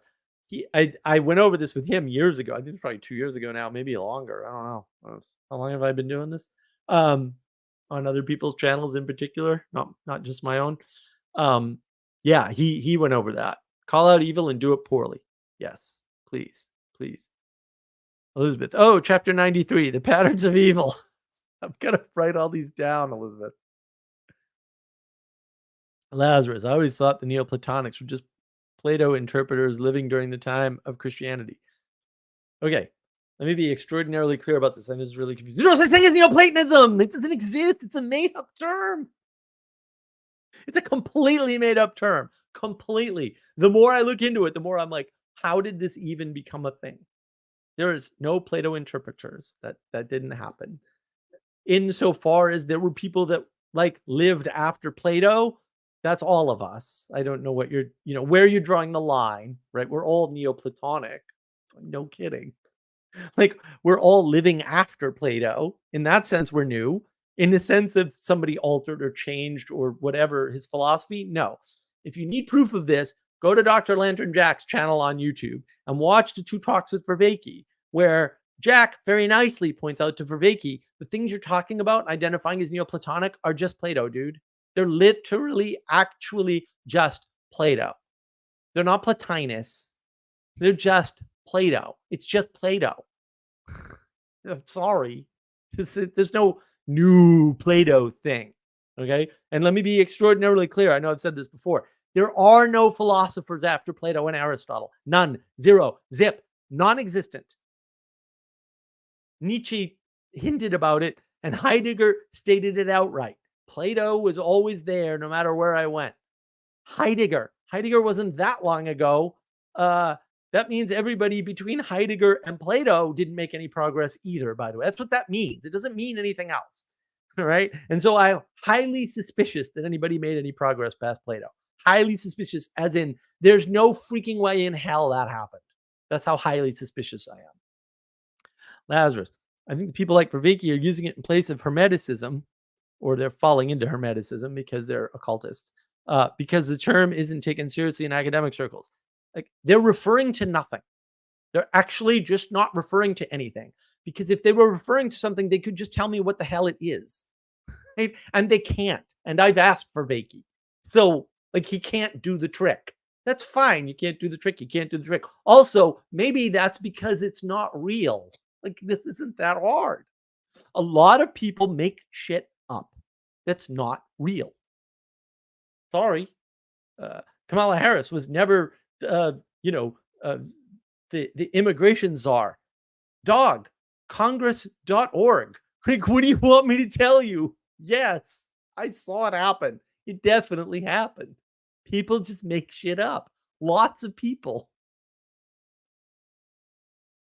Sally Joe, Neoplatonism. Dun, dun, dun. Yes, the great evil of the world is the occult idea that there's such a thing as Neoplatonism. I remember when I first talked to Dr. Lantern Jack about this years and years ago on Clubhouse. I said, like, tell me about this Neoplatonism. He's got a PhD in ancient philology. He doesn't want to be called a PhD in philosophy, by the way. That's how smart the guy is. He's like, my own profession is corrupt. I don't want to be associated with it. Yes. He said, well, even if it exists, who cares? Christianity wiped it out. I was like, wow, that's a good way to look at it. Who cares? It got completely flattened by Christianity. It's not relevant. Fair. That was his assessment. He's got the PhD. You can go talk to him about it. OG Mike, good to see you, sir.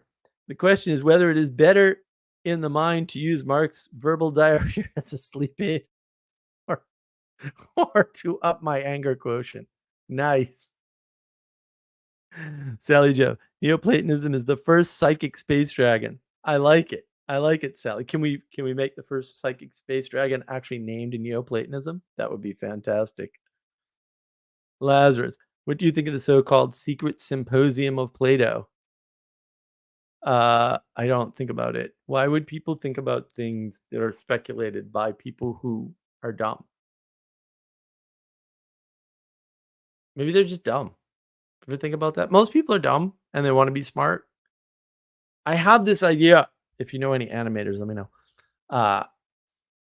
Maybe Alejandro will do it for us. I don't know. I'll have to talk to him about it. Jordan Peterson, there's a clip of Jordan Peterson talking. I don't know who he was talking to.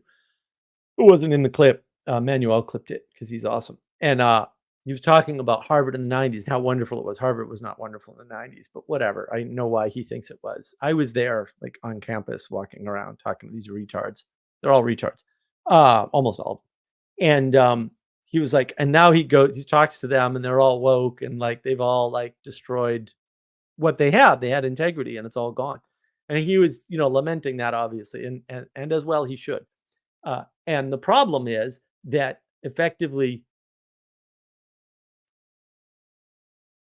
when you try to grab too much of the world, right, there's some amount that you can have, and you try to grab too much, you have to flatten the world, and then things collapse or reduce.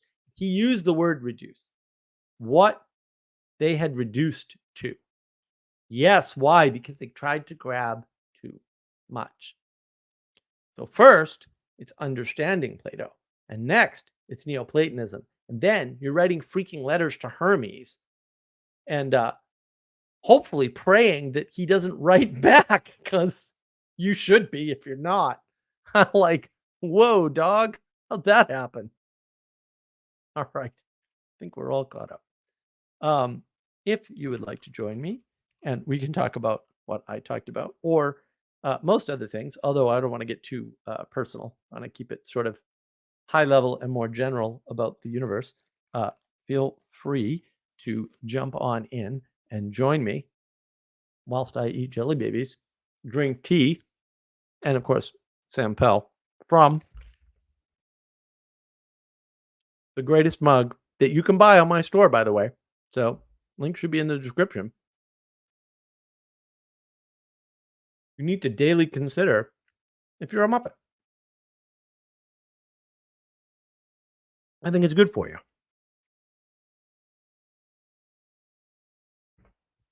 But hey, what do I know? The world's like chaos right now. It's unbelievably chaotic. And it has been for very, very, very long time, guys. If I had to pick a tipping point, see my 2014 live stream. Hint, 2014. Again, that's not when it happened. That's when it became obvious or unavoidable or something, right? Like, at that point, you could see it. You could see it everywhere that things had sort of tipped over, that the world was fundamentally changed. Did it actually happen 13 years before that? Maybe. A lot of stuff happened back then. A lot of strange stuff. That doesn't happen every year. I mean, there's not a normal distribution across the years for strange stuff, by the way. And just because a lot of weird things happen doesn't mean that it's a tipping point, right? But it's a tricky thing. You've got to be able to see the patterns to navigate them. That's why I have my channel, Navigating Patterns, right? And if you want to navigate some patterns, jump on in. We'll navigate some patterns together. And that, that's sort of key, I think. Uh-oh. Here's trouble. All right, Elizabeth. How you doing? Why are you laughing? I haven't done anything funny yet. Have I? Am I just funny looking? I don't know what to...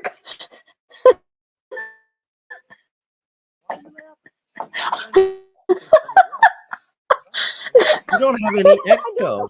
You managed to close your tabs correctly. Well done. No, I haven't done what I'm supposed to do. I don't know. I don't hear an echo. No, I didn't. Oh, now I hear it. Yeah, you still got to find that tab. Do I close you? Okay. Close the YouTube I'm tab. so scared to do it. Okay. Just try it. It'll be okay. I promise. You've done it before. You had this whole set of skills. You go to Italy, you come back, all the skills are gone. What happened? I forget everything because I'm living in Italy. Come on, it's Girard would understand. I'm mimicking different people. Like my whole perceptual system is gone. And I'm Girard living in a very small place, to your point, right? Yeah, No, Gerard wouldn't he understand. He doesn't understand his own theory, but yeah, different problem. I know, but we'll he go does over have that. A good point. Then we can. Well, that's the thing. He's got all these great points. I mean, that's what I was talking to Justin about. Like, he's got some fantastic points. I know, and then he just mixes in this, Gnostic occultist garbage. Well, come on, you have to be a bit kind, Mark. Oh, I was being kind. Oh, you're so good at what you do. You should see my note. You're so good at what you do. It's so rare. Oh. Oh yeah, you should see my Girard notes. You should see the little comments in there. I gotta have one in here, but there's a bunch of them.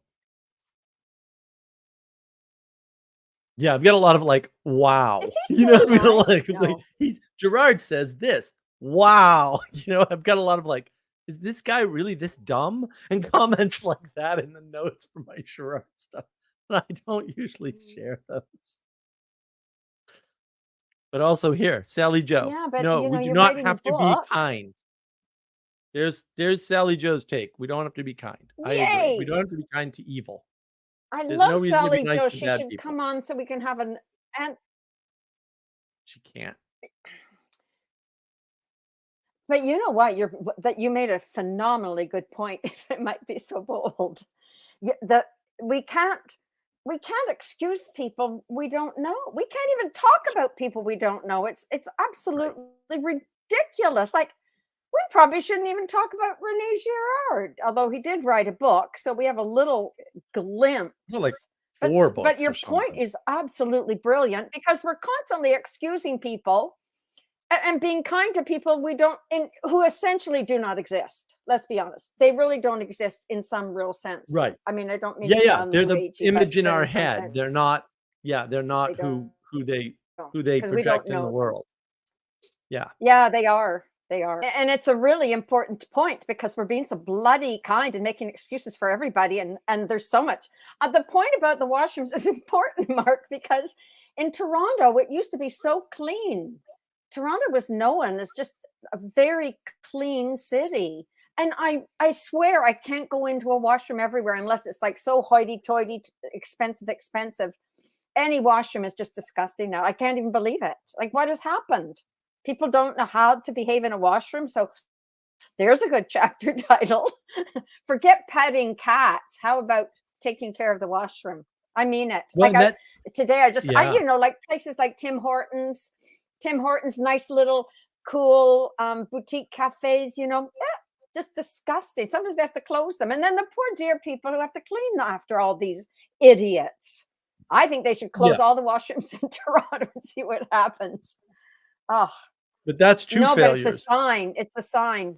It is a sign, but it's 2 failures. It's the failure of people to have reverence for the space they're in, but it's also a failure for the place to have it cleaned.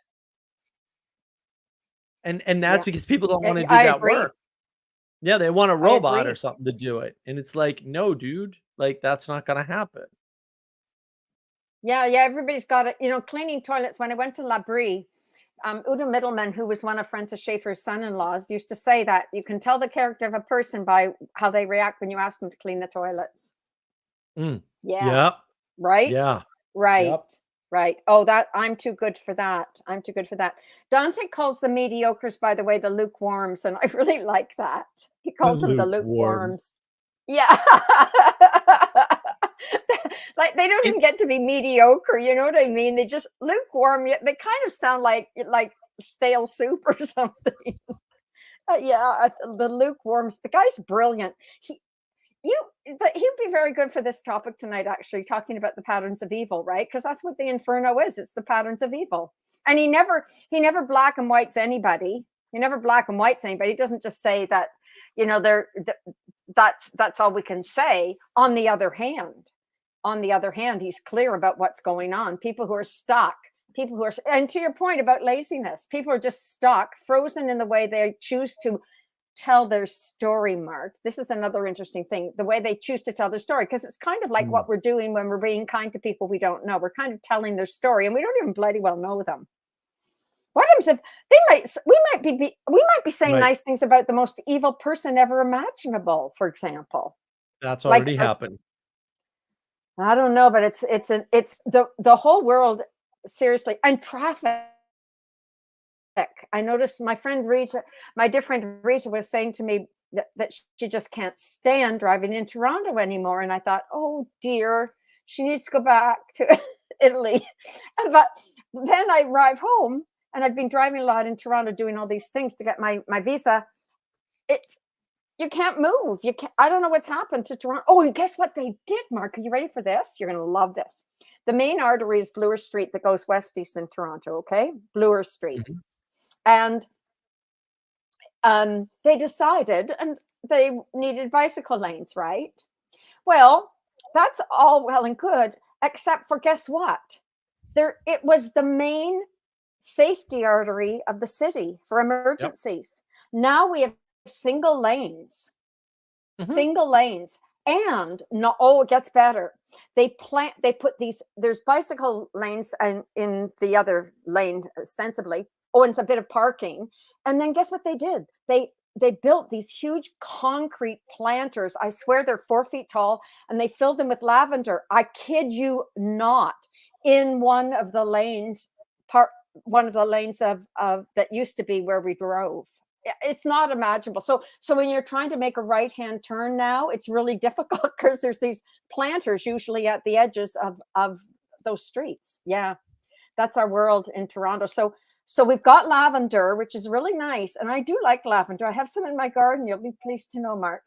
But yeah. So who's thinking? And this man was saying, I was reading the report on the burning of Jasper, right? Which is a major thing. Jasper was a charming place with the most beautiful scenery. And the man was saying Banff is next because, like I was saying in the chat, they haven't been managing the forests, burning, whatever you call it. What do they call it? Clear? What do you call that when they burning in order to have spaces where the fires can't jump, right? Yeah, control burning. So, and the man was also saying that they've made Banff into a great part of it into a pedestrian area, which is really great too, because they get lots of tourists. But guess what? It's a huge safety risk because now there's the main thoroughfare has been blocked off, just like they've done in Toronto. Like, who is home? Who is home? These guys who used to design the cities, right? They were thinking of everything. Right. And into the future, always. Well, they knew what they were doing. Safety was obviously the first thing. Right, but they knew what they were doing. Well, they were solving problems. Well, we've put people in charge who don't know what they're doing, who aren't smart enough to be doing what they're doing. Clearly. In Boston, so Boston has the city of Boston has rush hour traffic 24/7 because they took lanes off of all the major roads. They reduced all of the speed limits to 25 within the city limits. And so as a result, you've got bike lanes, and I've never seen fewer bikes in Boston since after they put the bike lanes in. Because I actually count. Yeah. I actually count. How many bikes do I see when I go from this point to this point during this time of day, right? There's no question about it. Put the bike lanes in, there's fewer bikes.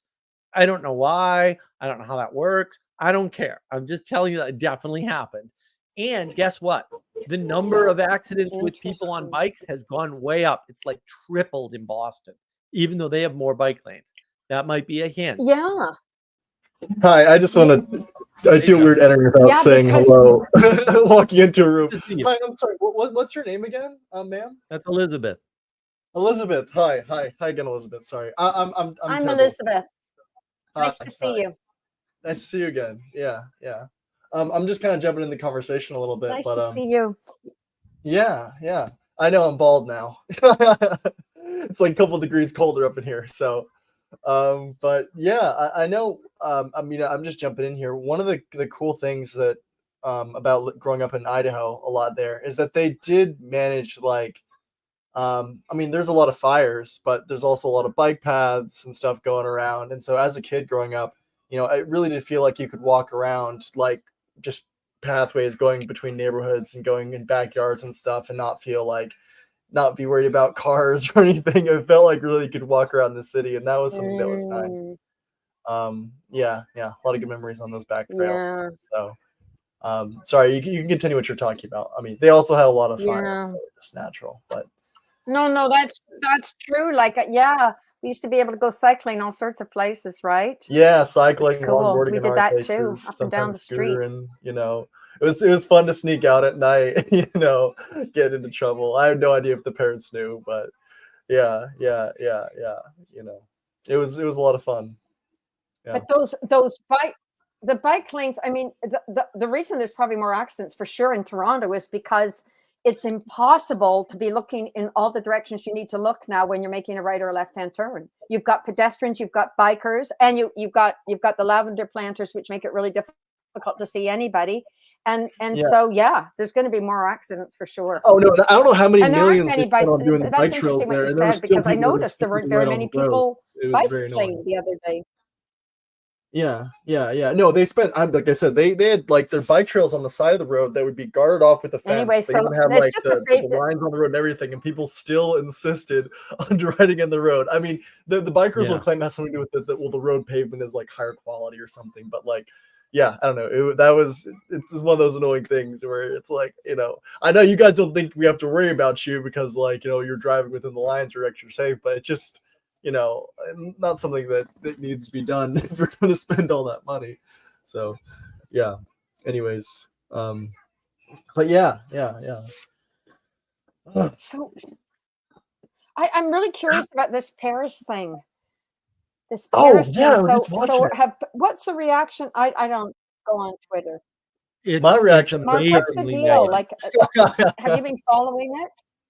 Well, like I said, I saw it just. Oh. I mean, I guess it's just happening Oh. now. So I saw it just before I came on, and I'm scrolling through Twitter, and all of a sudden, I'm seeing these retweets, right, where people are commenting on this thing, right, and what's happening is, people are saying things like "rip Olympics," which again is foolish, and people are saying like, It's not the Olympics, what it's just happened to France. Paris? Right, what happened to France? Like, this is the fall of France, like things like that. Other people are saying like, oh no, this is an overt attack on Christianity, which again, that's not incorrect, right? But the important part is nothing happened to France. This is just their fruit we get to see. It's been brewing there for a while. I have some people. I know some people who live in France who are like immigrants, and they were very, very far left, and so like. But I'm like, wow. I wonder, like, where's the line where people start, like, looking back at yourself and, like, remember all these other cool Olympic ceremonies, and we're literally, like, parodying the Last Supper with demons, and we started off with, like, a bearded lady or man. I'm not sure, like, whatever. It's very distressing. Whatever. Yeah. Yeah, but a lot of people are doing that too. They're saying, here's how England did it when they had the Olympics, and here's how Greece did it when they had the and so they're comparing and contrasting these things all over the place. I remember when China had all those slaves. That was sick. That's totally what I remember. But so the responses varied. But what I didn't see a lot of, or really any of that I noticed, was people saying, here's evil. because that's really what's going on. Like, this is just evil at this point. And like I said, it didn't start with the Olympics. The Commonwealth Games did the same thing. They had a bull come onto the field and they tamed the bull, and then it was happiness. And I was just like, you're worshiping the golden calf on a field as part of a ceremony to open a set of games. Like, what is going on? What's up with the imagery of them holding Marie Antoinette's head? You know what I mean? Like, well, I don't get that. Like, I don't get how she's viewed across France historically. Like, honestly, as a person, like, was she like a bad leader? Right? Was she actually a bad leader or no? No. She was demonized by the rebels.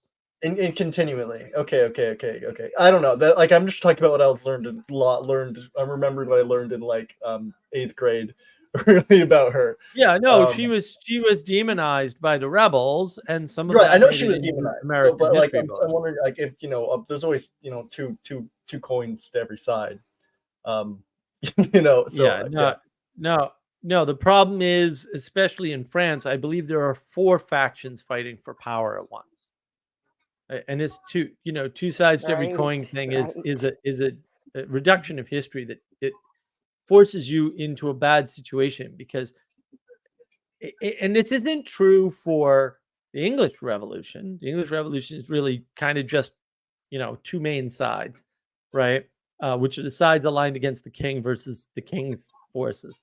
Right. But in the French Revolution, by the time that rolls around, man, because they misunderstood everything that was going on, it's a bunch of different groups vying for power. And that's very dangerous. Yeah. No, I get that part. I'm just wondering if like the imagery and it just got more and more chaotic. Do people feel bad about her? You know what I mean? Like I was wondering how the French populace sees her. Because that was just a weird image. It's like, it seems like desecration, or like, do they not care? Do they want to do this again? Do they not realize that they're like repeating the same imagery again or something? Like, actively? But John, it doesn't matter effectively, because the reason why it doesn't matter is because you're going to see whatever you're going to see. And so, and this is what I was talking about. Like, if you want to try to understand the world, you go, okay, well, the French people, and you squish all the French people into one bucket, view Marie Antoinette this way. That isn't true, right? And what happens is every person has a different view, right? And so what they act out might be the sum total of those views, whatever that is. I don't know. Yeah, that's lots of people. That's a country's worth of people, right? But you can't infer from their actions what they were actually thinking. And people make that mistake all the time. You can't infer directly from like an individual, but are you saying that like the leaders don't represent the people, or are you saying directly you can't infer what someone's thinking from their actions? There's no leaders in this scenario, right? There's only Marie Antoinette, the image of Marie Antoinette's head, right? And then a bunch of people watching. I mean, I guess when I say leader, I think of people who run things. You know what I mean? And so there are people who are leading the effort to say, this is the image we want to present as representing France. I'm not sure how much they were, like I said, if that's actually represent the populace. No, there's multiple people on Twitter saying this doesn't represent France. Like, I've heard people, like some French people tell me that like, an actor's job is more dangerous than a cop's. You know what I mean? Like they got some backwards opinions out there. You know what I mean? But that's the point. Like, I've seen people on Twitter already, more than one, say this doesn't represent France. I'm like, okay, fair enough. But like, what does that mean? Yeah. Right, and the thing is, if you put an image out there, they had her head in the. Yeah, I didn't see that. What did you see? Did they have her head in the Olympics? No, I mean, I saw an image. Maybe it's not Marie Antoinette. Maybe it's just another famous person that had her head chopped off. But it was like a wide building, and in each window was a headless woman in an elegant gown holding her own head, and it was like singing right before they went into song. And she was that. Dress. Yeah, I saw some of that. That's reference to Marie Antoinette, right? I have no idea what that was supposed to see, but this is the problem. Let's suppose you're no, but that's the thing. Like, you can't just make a random. But that's the thing. Let's suppose you're in a right? And then you're put in charge of something like this, and you're said, oh, use images of France, to represent us in the Olympics. And then you think about people's heads getting chopped off because, I don't know, tens of thousands, was it hundreds of thousands of people got chopped off by the guillotine, right? And it, it started with the aristocracy for sure, right? And so, like, I mean, certainly that's a symbol that represents something important in France's history, right? But if you're stupid, especially, but even if you're the smartest person in the world, you don't know how that's going to play to the population in France, much less the population outside of France that may or may not understand that history, right? Like a lot of people talk about it's like the people that adopt the hammer and sickle, and then they go, but Hitler was bad. And I'm like, bro, Stalin killed more people than Hitler. Like, I don't like, what do you mean Hitler's bad? Like I get it, but like Stalin's not like a shining beacon of goodness. Like, why are you adopting the hammer and sickle, right? Because they're not competent. They're not bright. They don't know what they're doing. Right. And so they're adopting the hammer and sickle, believing they're sending, some kind of United Workers message or something, which Stalin didn't care about that. I don't know what to tell you, right? You're trying to, you think you're using a Marxist symbol and you're not, to represent something, and you're sending a signal you don't understand. And that's what's happening in France. Like, I'm sure these people are going to get blowback, and they're not going to understand why. They're going to be like, no, this drag queens dancing on a runway because you're is ignorant good. of your own like evil. Like, that doesn't make it. I mean, that doesn't make it not evil. You know what I mean? Right. So like, I Exactly. guess I'm not. Yeah, I'm not really sure what point you're making. Honestly, it just makes you like. No, I don't even think it makes you necessarily stupid. I think it just makes you ignorant. Like, yeah, this has happened before. I don't care what you are. It's still evil. Like, you're enacting evil. I don't care why. I'm a pragmatist. It's not important to me how you got to enact evil. That's not important. The important part is the evil part. And maybe we just need to remove you from positions that require any degree of competence. I mean, I have this joke. I use it all the time. Yeah, right. where I tell people, look, when you start torturing your citizens, I think it's time for you to be removed. But I have this joke I use all the time. I say, look, it sounds to me like the job that you're trying to do is just too hard for you, right? Or too hard for this person. Well, we should start them with, would you like fries with that? Yeah. You should start with, would you like fries with that, and work them up from there, right? Because I don't know what your competence level is. Maybe you can't handle that. Fair enough. I don't know. Maybe you can handle, would you like fries with that, but you can't handle making the damn fries. I don't know, man. I've seen it. I've seen people who can't handle those things. They exist. I don't know how many there are. I don't know if you're one of them. I don't know you, man. Like, I don't know. You work at a McDonald's. Yeah. No, I know. I mean, I've worked with people who like are always on the constant verge of losing their jobs, and do lose their jobs just because they can't. I mean, for whatever reason, and it's sad. That's one of my big reasons why we need to lower the minimum wage, because I know we would keep these people around if we could hire them, pay them like $7 an hour, and they just kind of do all the easy stuff. But we can't hire them at $13 an hour to fuck around, and so right. Especially take out of my wages. What the fuck? So right, that's the problem. I mean, Thomas Sowell talks about that, but right, he talks about the minimum wage laws and how they destroyed employment for people who they just don't have the skill. Get their first job for one. My first job was under minimum wage. It's working $7 an hour. It's illegal. Yeah. And even right now, whatever. But yeah.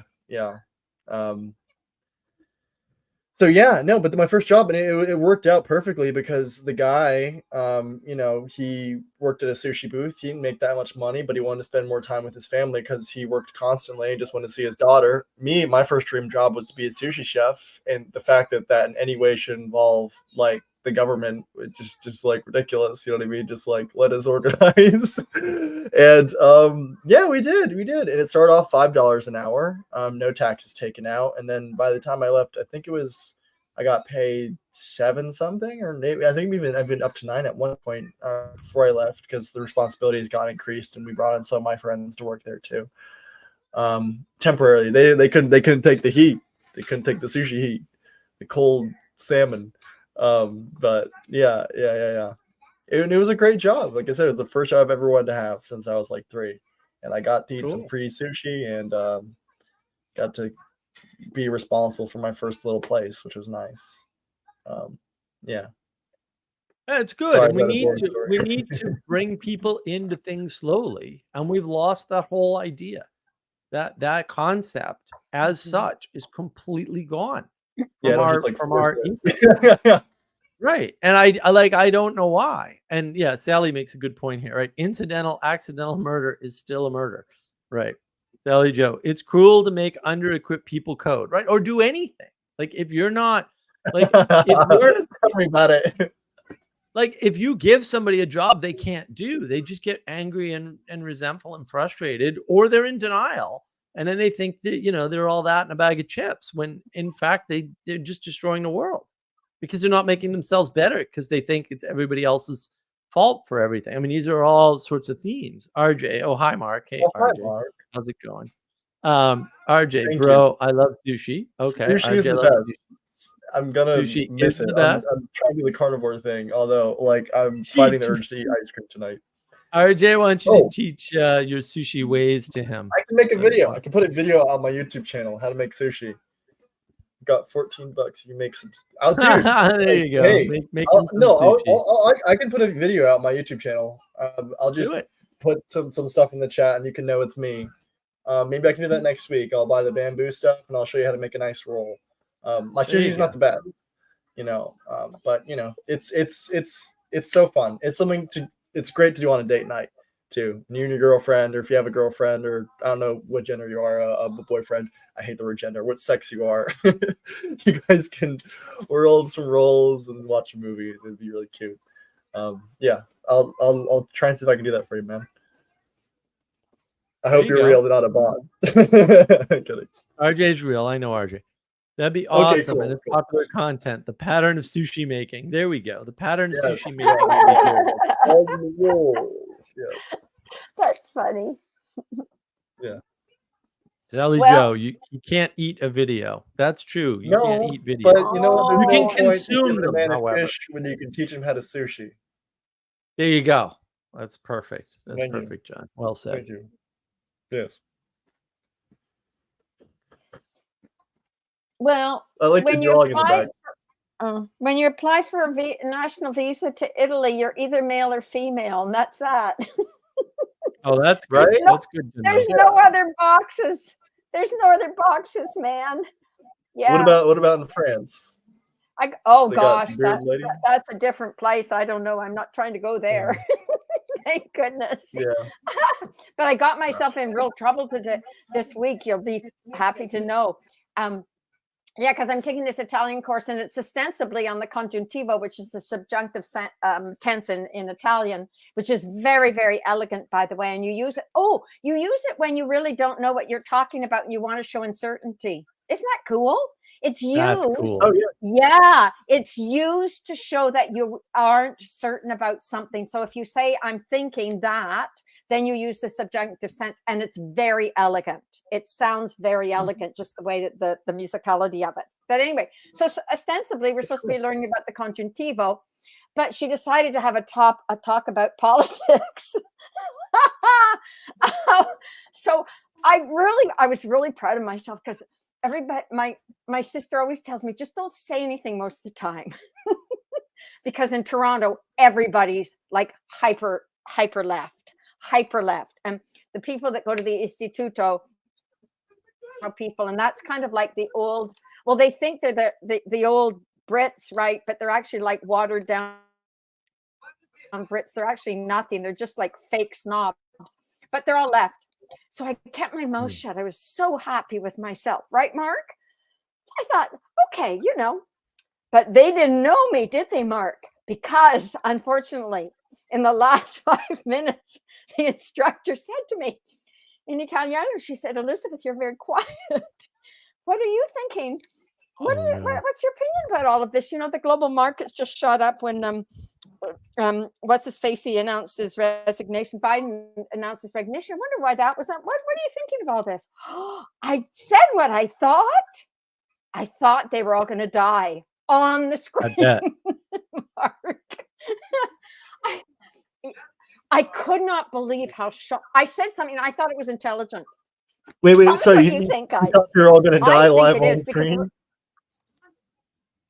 No. Let me tell my story. So anyway, I've read lots of Winston Churchill, you know, and after the Second World War, they'd had it with him, right? They wanted to move on. They got Anthony Eden in, who was a total idiot, actually, but he was young, he was handsome, and they thought, you know, Winston Churchill had his time because he was getting old and he drank lots of whiskey.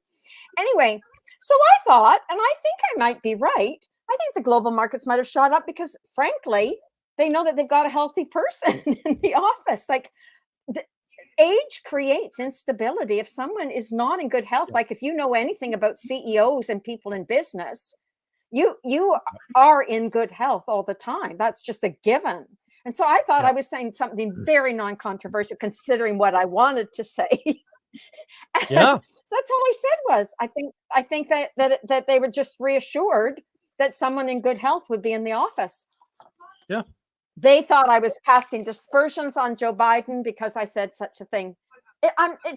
So once again, what kind of world are we living in? It's obvious that when anybody who knows anything about cognitive decline knows that you also have accompanying physical decline. It's a fact. Yep. It's just the way it goes.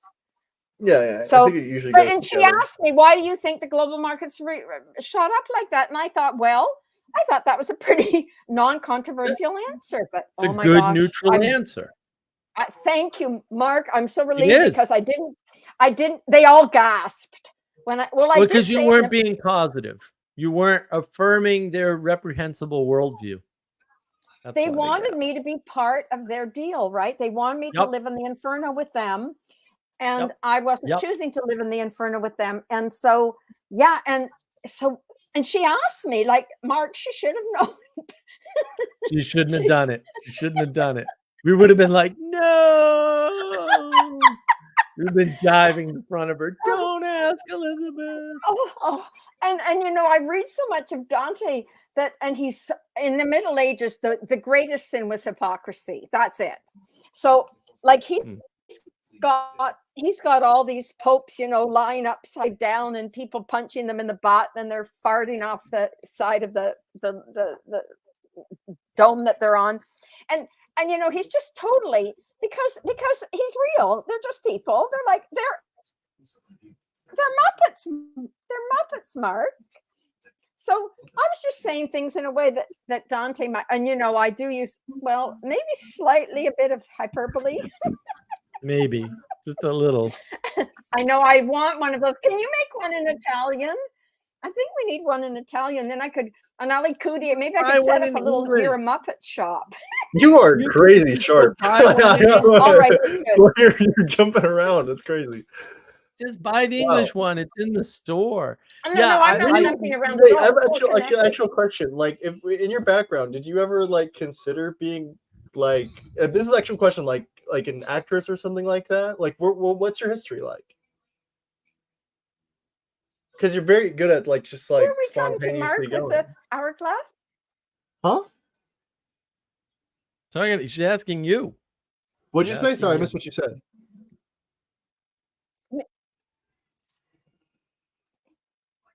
I don't know who you're talking to. He was talking to you. Oh, me. Oh, yeah. This is just the way. This is me. This is me. No, as Bob Dylan said, when all these news reporters, have you ever seen that? Where Bob Dylan's sitting there and they're trying to figure out, get all these meanings out of him. And you know, what does this mean? And can you tell us anything? He says, you know, it's just me talking, you know, it's just me. He's so cool. Like that's everybody's is like I am, only most people hide most of it most of the time. They don't want to make themselves vulnerable. They want to Oh, look yeah. cool, so they just have all these masks over them continually. No, And I get I you. find that I find that it's off-putting. not That's why very I can't do interesting. It Kamala gets at all. boring. Yeah, that's why she's unelectable. Kamala, I don't think will be elected. I don't see. I mean, the more screen time she has, and it seems like they kind of It's had her impossible hidden to behind. predict. No, I think they had her hidden behind for two reasons. I think one, because I think they always had a plan to switch her and put her up front, which is crazy. But they didn't, so they wanted to keep her like kind of like fresh, like untouched, to be like, okay, well, when we need to deploy you, then we can, fill you up and fill you up your identity of who you are. And then I think, like, secondly, like, she's just not very likable. Like, the more screen time she has, I was listening to the Kranzensteins, or I don't think it was them talking, but they were in a conversation with some people talking, and they were like, "Ooh, Trump's like afraid to debate her." But like, the more screen time she has, the more people are going to be like, "No," especially with black men. I know with like black and minority men, I think like a lot of like women in general will go for her. But like, no, like she has a lot to lose, let's say, going forward. So Yeah, I but I still This think is a hard one to call. I had intuitions about the other two, but sorry. I think the problem is that the Democratic Party collapsed a long time ago, and it's just full of really stupid people. And that's how you got the pullout of Afghanistan, where they left all the equipment there. That's just stupid people being dumb and not listening to the military, going, no, it takes months to pull out of a country. And they're like, no, we want you to pull out tomorrow. And then they're like, well, we can make the president sign a paper that makes you pull out in 48 hours. And they did that. And then they didn't realize what the repercussions of that were, because they're retarded. They're stupid people in a job that's too big for them. That happens to lots of people lots of the time. And no one will sort of tell anybody that. And then you get down the conspiracy rabbit hole with, it was a plan by the Chinese plant in the office. No, it wasn't a plan. These people are just dumb. And we don't want to believe that our country can be run by dumb people. But he can. And I want to get to some comments here. So Sally Joe, there's no acting with Elizabeth. Well, that's pretty true. Elizabeth is as genuine as it gets. Sandro, shout out to masklessness. Yes. Well, Elizabeth is here to help you with that. There's no mask with Elizabeth. That's for sure. Sally Joe, Madame Harris keeps wearing white, screaming some arrogance to me. Yeah. Well, look, she's clearly not the brightest person that ever sort of walked the earth. Probably an IQ that's not 100. To be honest, like her verbal IQ is very low. Justin Trudeau. She's below. She can't. Yeah. There's all these clips of her doing the the future unburdened by the past, and it's very clear that she's been practicing this, and no matter how many times she practices it, she just can't get it right. And that's very sad. She's pretty, I mean, I'm not saying she uses it that well, but like she's above average. For sure. Oh, there's no way. She's not. I'm a retired teacher. She is borderline intelligent. Most people can be trained to like make motions and say something the same way every time, and she can't even do that. Sally Joe purposely tried to signal innocence and power. Right. And Sanjuro can't get past Sally Joe. Right. And when I think that's the problem, is that we're constantly trying to redeem people and say, no, these people are better than they are. It's like, no, I mean, I'm trying to give an honest critique. If you are around saying that Kamala Harris has a below 100 IQ, I mean, that's kind of crazy. That's like the people who I knew who would say that Trump has a below 100 IQ. It's just really, really accurate. It's of the words that they use. Absolutely true. John, it's true. Okay. It's absolutely true. It's like Justin Trudeau. She's so much like Justin Trudeau. I taught you can. I don't think Justin Trudeau has like 100 IQ either. I don't think you guys interact with that many people. Definitely not. He's a really low functioning person. Yeah.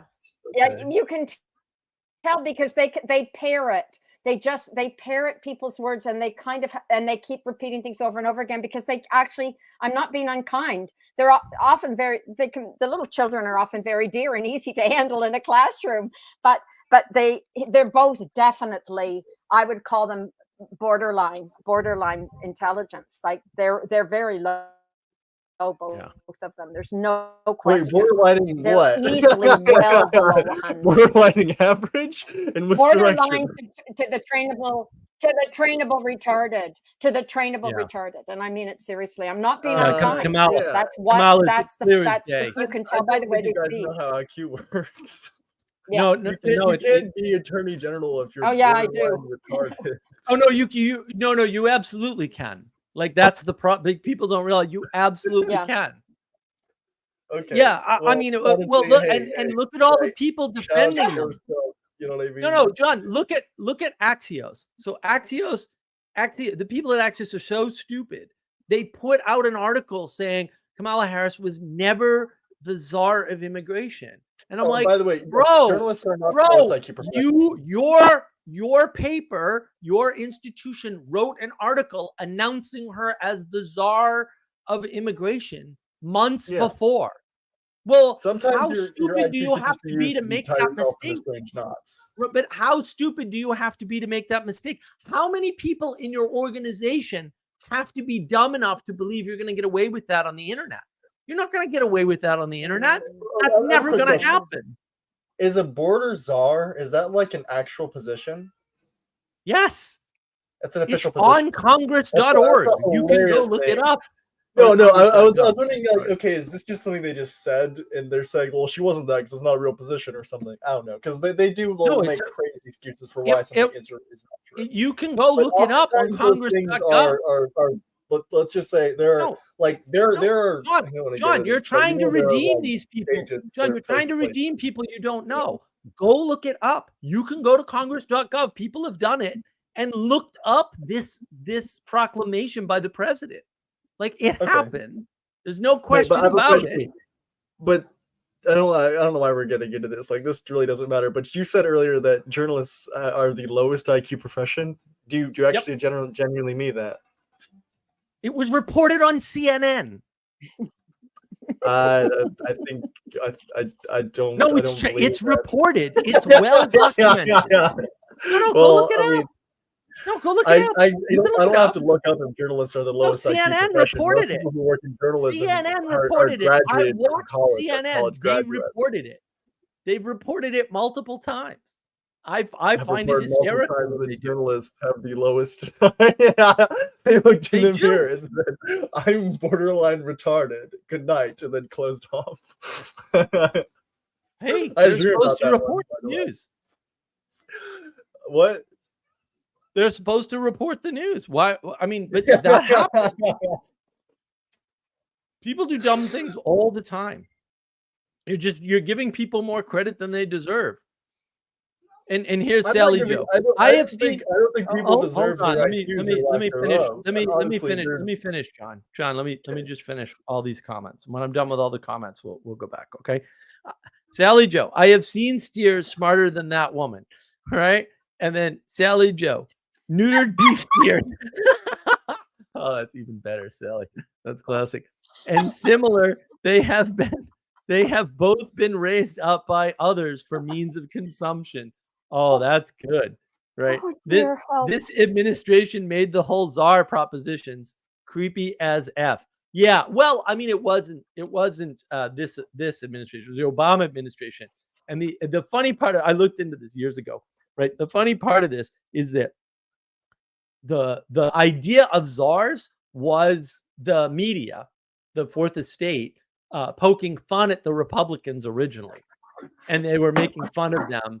Saying, "Oh, they're czars," right? Because it's ironic that you have a committee, right, running something, right? Because you're allegedly against communism, and you have a committee running something, so you're like a czar. So it was just poking fun at the Republicans at some point, and then Obama comes along and actually names czars in the government, but that's not the funny part. The funny part is because Obama's Obama, and he actually read Ayn Rand.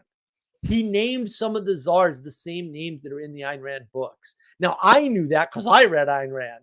No one else knew that except the Republicans, right? All the conservatives have actually read Ayn Rand, and none of the Democrats have ever read a line of Ayn Rand.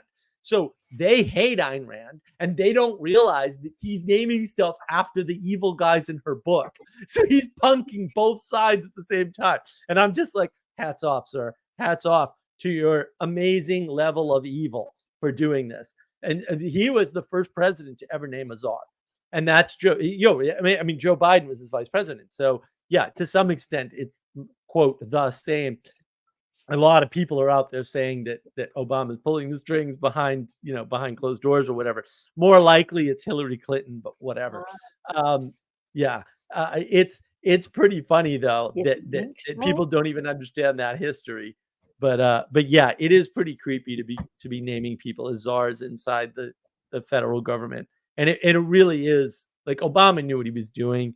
He's just like he enjoyed doing it. And Sally Joe, Obama has a humor, yes, and he actually is sharper. You can't deny the humor. That's right. You can't deny the humor and the irony that the guy had. I mean, also 0 points for being evil. That is pretty crazy. He was funny. That is funny, and you got to have some fun. I mean, I like that. Have some fun at the expense of all sanity and goodness in the world. Sure. I can't find my copy of the bell curve. I know. You're right. You're right, Mark. Yeah. But the world, but I thought you were talking about the fires in the train stations. When you first went on, I didn't know you were talking about the Last Supper thing. That was pretty scary. Well, I was talking about. I guess that always happens. Well, forest management, right? Forest management in the U.S., they have lost the knowledge of controlled burns and then gotten it back several times in various states too. Like some states are doing controlled burns, and California, at least for a while, I think they're back to not doing them where they had been doing them before. And so it's like we keep losing this information and then getting it back and then losing it and then getting it back. Like that happens all the time. And people have like the number of things that in technology that get lost. And I'm just like, no, bro, we know how to do that.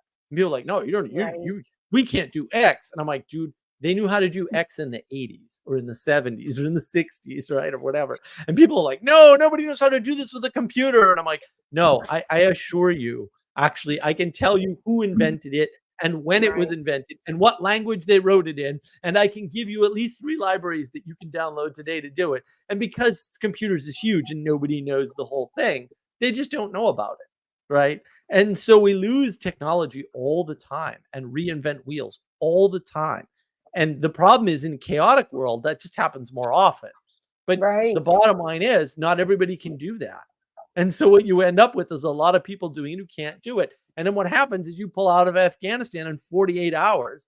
And because you did that, of course, you can't get the equipment out in time. And the equipment now falls into bad hands. Well, I know, you can't believe it.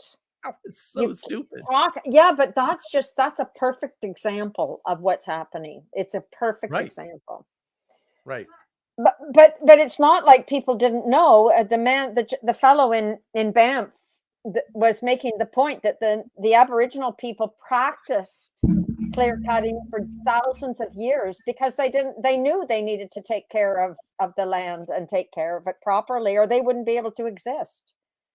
But Sally Joe, the cattlemen and the natives have been repeatedly told, California, graze it, log it, or watch it burn. And Callie is all like, pass the marshmallows. Right. Graze it, log it, or watch it burn. Wow. Right. I love that. Yep. Graze it, log it, or watch it burn. Oh, that's you gotta do land management. For sure. Land does not manage itself. And here's Sally Joe, same in Canada. Right. Exactly. Trees that's are exactly trees. Right. And then what happens is they have the burns, and that's bad enough. But then they have the mudslides because the trees were holding back the dirt, and now they're gone. Yeah. That she's right though. That's exactly what the people were saying.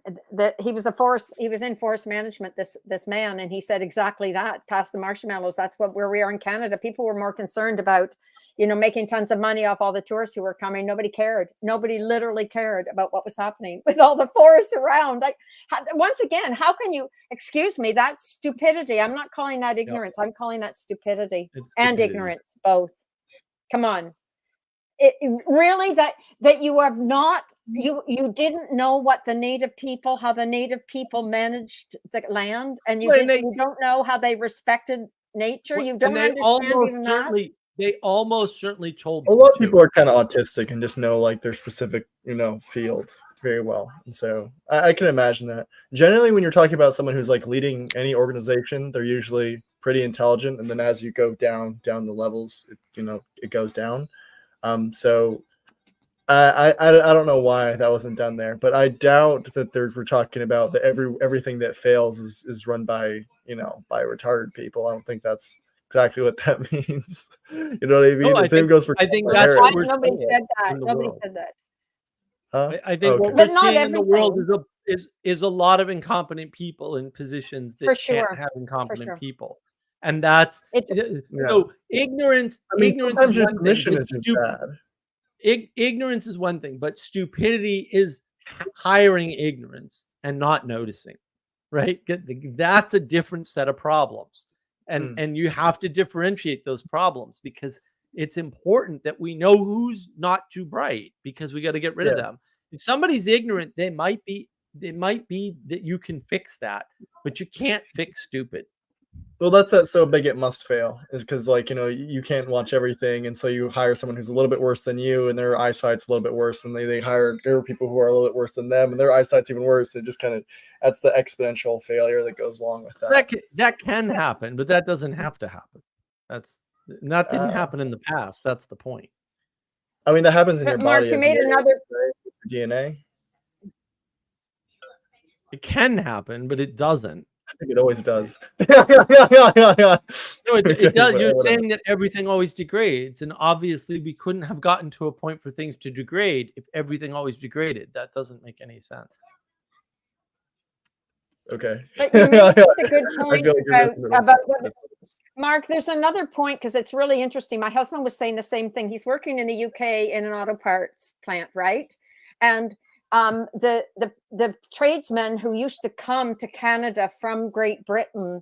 So I'm talking from anywhere from probably 1900 on till 1980. The best tradesmen who would come here were always highly, highly respected because they would train everybody who was here. Like their level of skill was so much better than what we had, and they were always highly sought after. And my husband's working in the UK right now in an auto parts plant, and to your point, he looks like a star because he just noticed a couple of things that were so blatantly wrong with what was going on with this plant. It was basically not functioning, and he noticed a few things, and everybody's so amazed that he's such a star, right? But anyway, and he said the same point. Number one, he said that people don't want to work. They're lazy. They don't want to work. And John's not like that. He wouldn't say, he likes people a lot. And he said they're lazy, number one, and nobody cares. Nobody cares. Yeah. So back to time, energy and attention. They just don't care anymore. And that's a sign. Think about, I don't know, think about what you know about any of the countries behind the Iron Curtain. And they were systematically programmed not to care. They couldn't care because if you cared, you'd probably die. Right. You'd stick out like a sore thumb. And if you stuck out like a sore thumb, you were dead. It was that way. And so that's what we're living in. We are living. I mean, people tell Jordan Peterson this all the time, that don't people in the West see this? You're recreating the Eastern Bloc. And that's what we've got now, to your point. And that's why the washrooms are the way they are in Toronto and why the traffic's so bad. It's very akin. We're just steps away. People don't see it. We are steps away from the Eastern Bloc, in my opinion. I was there. I know what it felt like. And if you've ever felt what it was like to live behind the Iron Curtain, you know it when you smell it here. And that's where we are. It's no question about it. It's the lowest common denominator. Everybody's incompetent. You really lived behind the Iron Curtain? I didn't live there. I went there, and it has a feel to it when you have the lowest common denominator, and you have a culture of fear, which is what we have as well. No, everybody, like to your point, Mark, nobody's willing to call out evil. Nobody's Right. willing to call out incompetence. Like you look like a schmuck if you say something about somebody not doing what they should be doing. People can't believe it. I was in the UPS store to getting a package delivered. Sorry if I seem disgusted. I'm disgusted by the Soviets. Is that face? Sorry? Sorry if I seemed angry or disgusted. I was disgusted by the Soviets. Was that face? Oh no, I didn't. I was imagining. I didn't attribute anything to you. And so good. Yeah, so I go in the UPS store and the lady's very nice, but she's totally incompetent. She's telling all these people they're sending packets to the US. Oh my gosh, I nearly died. I wanted to scream and tell them the truth.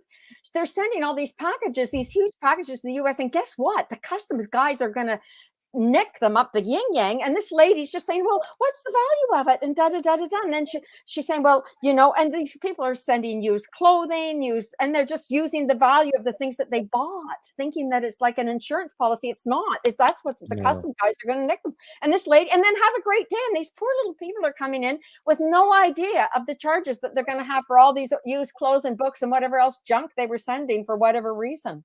I mean, there's a perfect example right there. So she looked like she was giving information, but she wasn't. Right. Oh, it's scary. I don't care what anybody says. That scares the living daylights out of me. That scares me. Because that affects people. That affects those poor people.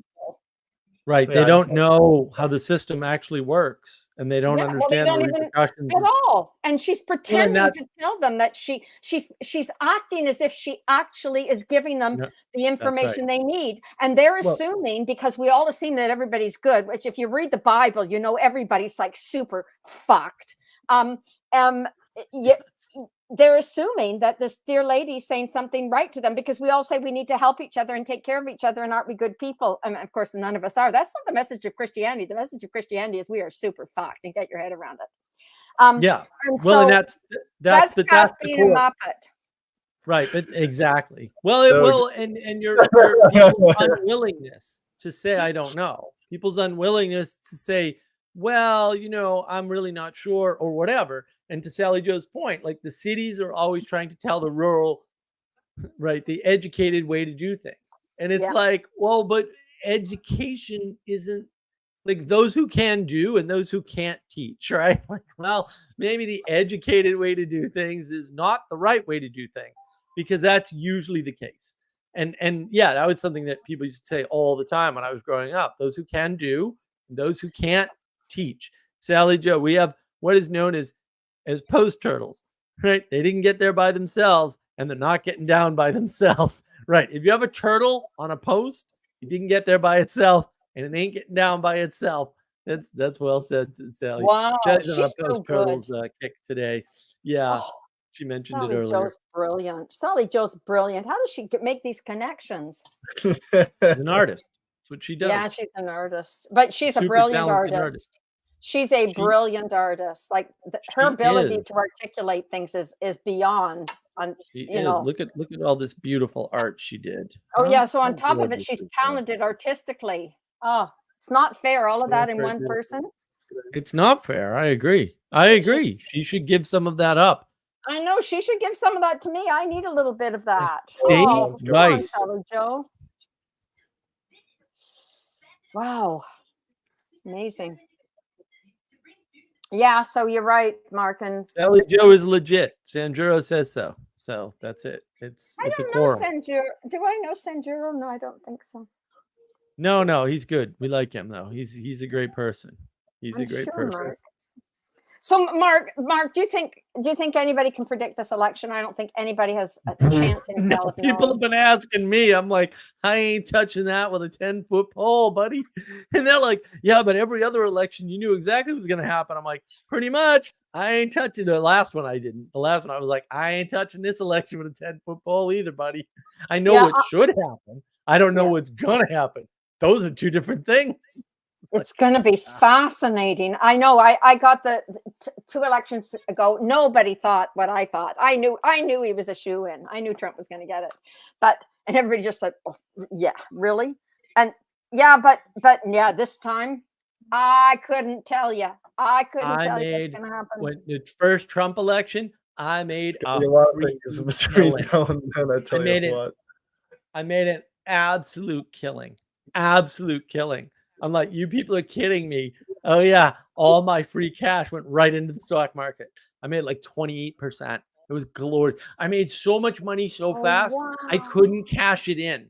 I was like, oh, I have to wait because I would have been short-term capital gains. I'm like, oh no, I have to wait another month before I cash this in. I hope it doesn't go down. It didn't.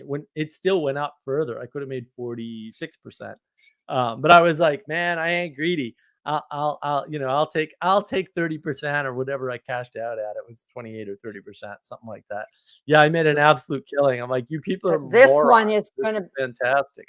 But this one, who knows what's going to happen? Yeah, this one. No, I really think there's no way anybody can predict this one at all. No. At all. Well, we don't know the running mate yet, do we? So, but that we won't don't matter. even know what's going on. The running mate, we don't even know who the nominee is. Everyone's like, Alex Jones has predicted that Hillary Clinton is going to come in at the DNC and steal the nomination. And people are like, that's nonsense. And I'm like, Alex Jones has been stressing me the fuck out lately, honestly. Yeah, but the thing is, John, the thing is, Hillary Clinton did that. Threat, seriously. But Hillary Clinton did that before. She stole the nomination at the DNC convention. She actually did that before. Right. But so people are like, I don't know where people are getting this idea from. I don't know. Recent history might be a place to look since it's happened before. Yeah. But that's the thing. Everyone's like, talk about anything's possible. Like honestly, like, it's not. I mean, like the idea that there's like false ballots. I don't know anything about that, but it's more so just that the deep state has its fingers everywhere in the media and in the internet and in education, and so they can shape the population. I'm not sure how effectively. John. It seems mostly like it's a way. I think you still say I don't agree about them. John, I work. I don't know why you say that. I work for the government. I know I have to worry about them. You say that. I know I do. No, you don't. No. Let me explain this to you. What about when they come to my house and try and chase me around? You're not that important. What about when that happens? You're not that important. Well, apparently they think I am. No, you're not that important. This is the problem. Thank you for People don't me realize. that. I've worked for the government more than once. Okay, if the government wants to do something, the one guarantee you have is that won't happen, because they are the worst at doing anything. And you see this all the time. Like, I'm not saying that they're good at what they do. Honestly, mostly what they've done is kind of have the reverse reaction from what they wanted. Then don't worry about it. Like, that's the thing. Then just don't worry about it. No, I mean the reverse reaction is me worrying about it. Honestly, is part of that. Part of the reverse reaction. You can't worry about things you have absolutely no control over. You'll spend your life. I don't know why you say what do you think that people don't have agency? You think people are just a bunch of mice among men, and the men are the people who are the deep state? Like, no, I think people have plenty of agency. They just misuse it. If you're trying to use your agency to change something bigger than you, then you're wasting your time. That's insane. Everything we're only in things bigger than us. And the things that are bigger than us, you are subject to forces outside of your control. That's true.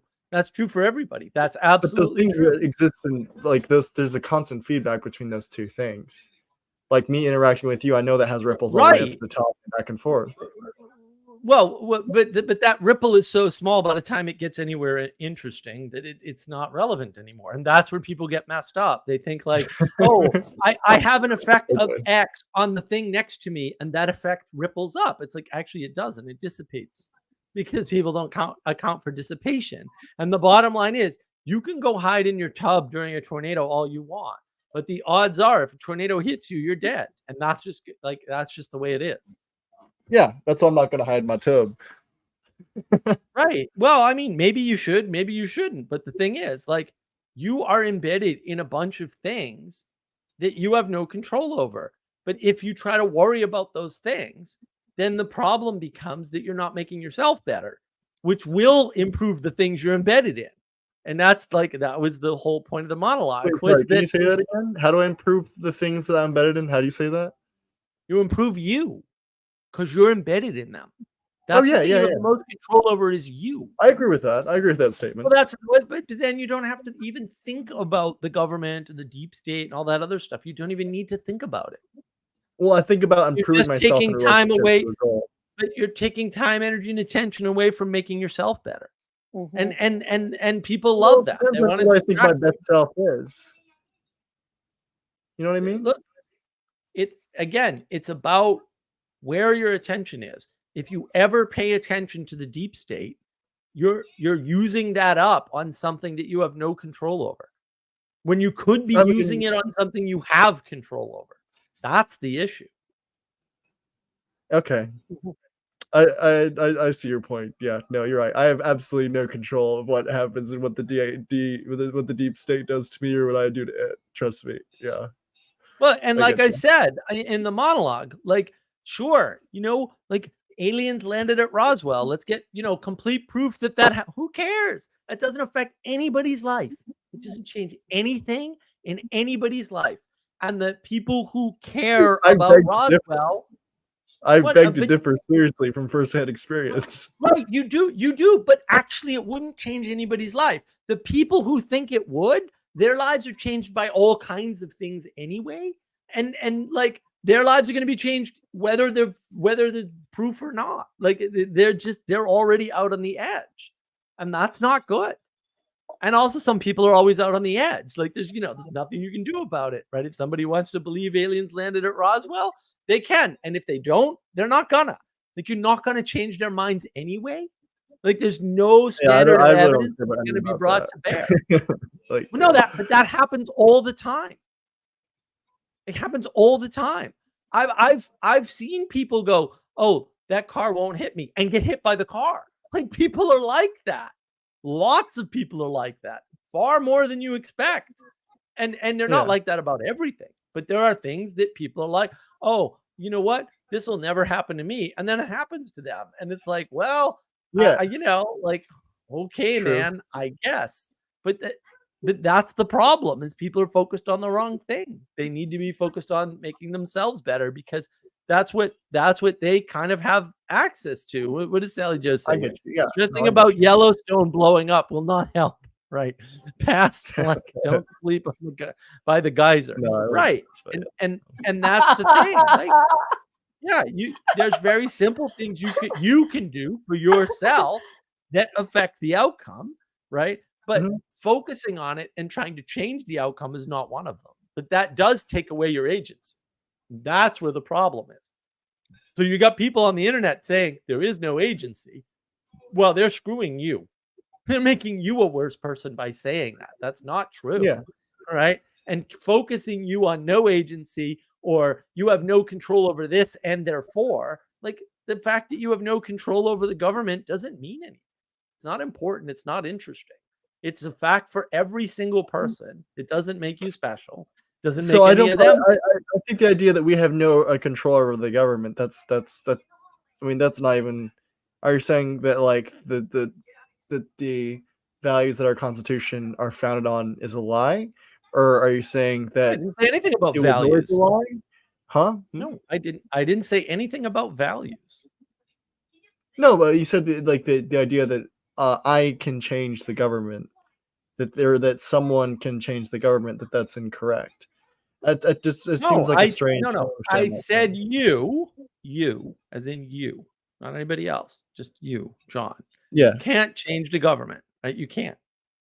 What if I shake Cory Booker's hand, and instead of just being all like nice and being like, "Oh, hi, Cyril, make it to your salad," I actually talk to him like, "Hey, by the way, I saw the way you treated Barr in that interview, and I kind of saw you lie directly to my face, and that really hurt me." I think if I did that in that moment, that might have some ripples.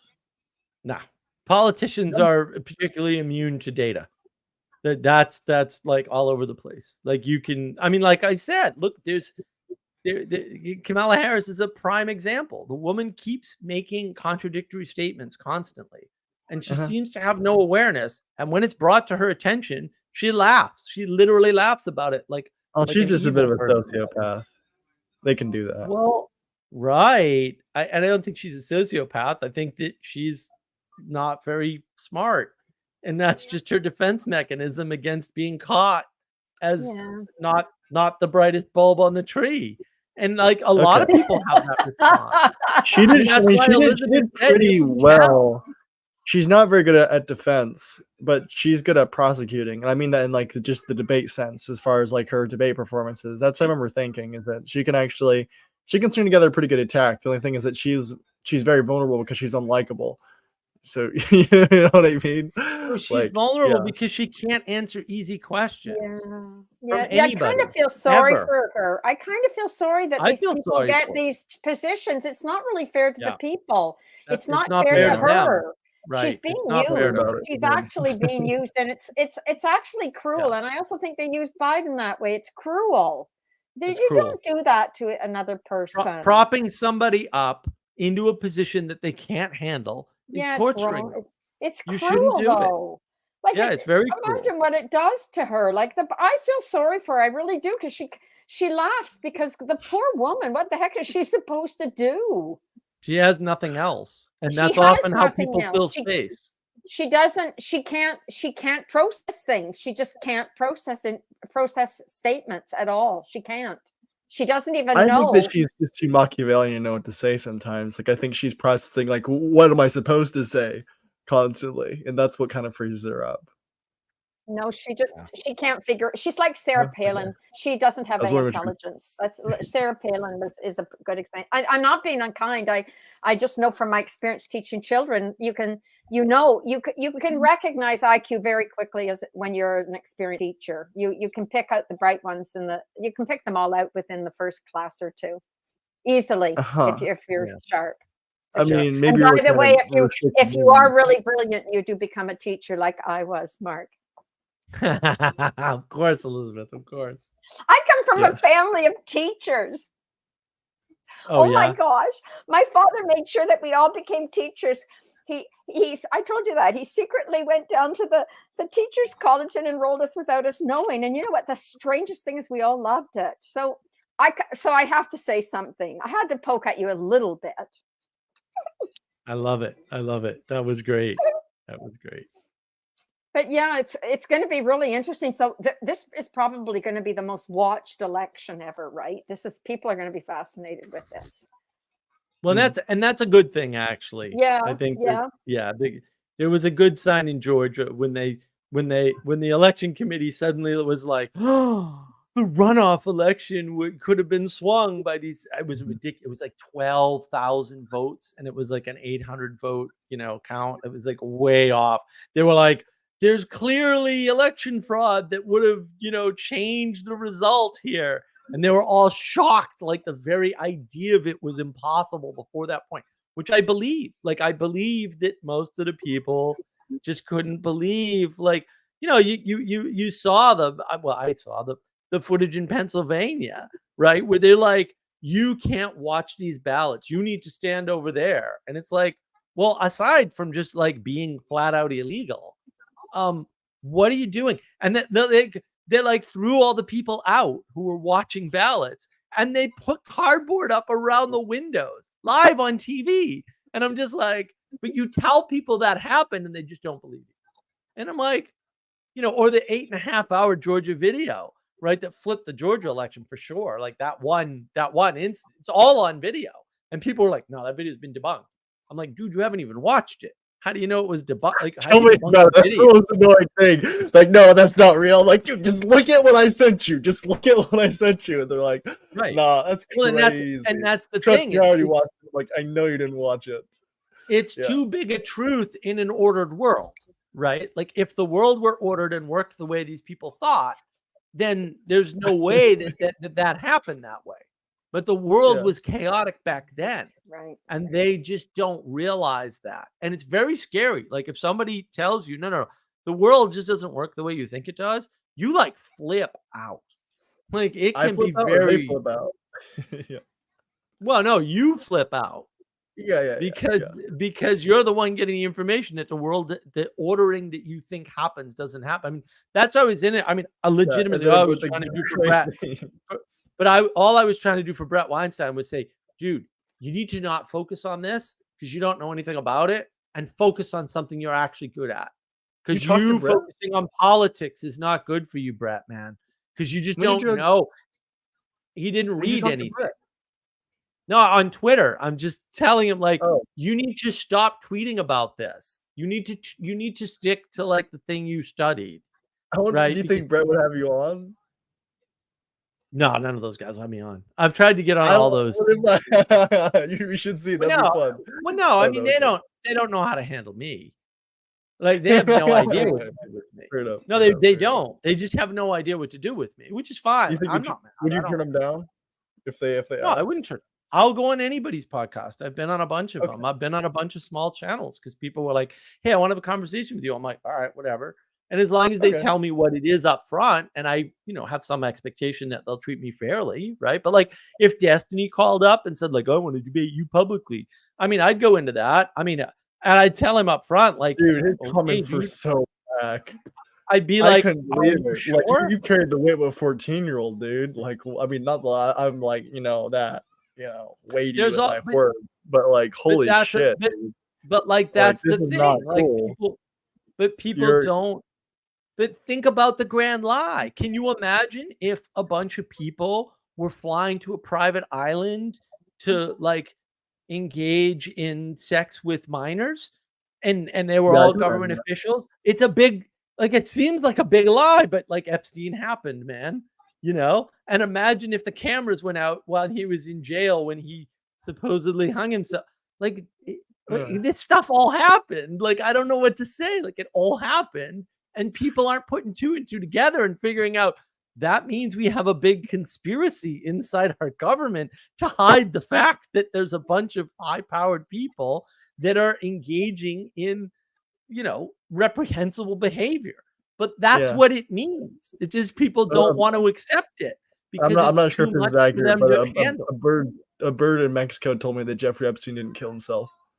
He was like, It flew up and it was like, Epstein, and then like suddenly did a dive bomb, and I was like, what? But that's the problem. It was a bird. I was off a lot of sleep at the time, but yeah. But that's the problem, John. A lot of people can't engage with that information because the implications to their worldview are too much, because they thought all the people in the government were kind and good people. Like, they assumed goodness. And so they're defending people as good who are not good. And that's like bad. Forget that bird story. That's gonna make me sound like I'm a crazy person. I'm not that crazy. I was off a lot of sleep at that time. Just by the way. Just putting that out there. All right, John, don't worry.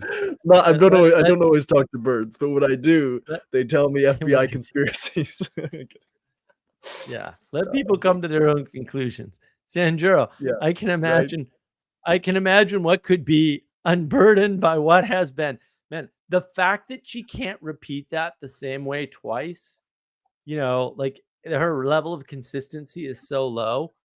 It just, and the hand movements, it's like so deliberate and they're so clunky, and it's sad to watch. It really is. It's just like, wow. I don't know who did that to her and tried to make her say that, but like, they shouldn't do that to her. It's torture. It's torture because he can't handle it. Yeah. I agree. Yeah. But to your point, one of the main points, I think, of your monologue, right, was that most people are highly incompetent, and most people, particularly now, are highly incompetent at their jobs. There's no question about it. Compared to, I'm old, I'm 72, so I remember what it used to be like. I remember what society felt like in the 50s and 60s, and it wasn't like anything that the youngins think it was. It was extremely well run. Everything was quite sane. It was quite sane and lovely. Well, I did But I did a tweet recently, Elizabeth, sort of explaining to people, I don't know how, I forget how popular it was. Twitter's been terrible lately for viewership, but I was basically saying, what if it's not like the implementation of the 50s that people are after, but what if it's the ideals that were espoused in the 50s that people were running on, and that's what people are nostalgic for. They're not nostalgic for like 50s cars necessarily, but like maybe that's as close as they can get, right? By the way, 50s cars are awesome, I and 60s know, cars, I know. especially They're so American ones. beautiful. They're so I had a gorgeous. 60 Chevy Biscayne. What a gorgeous car. I wish I had that back.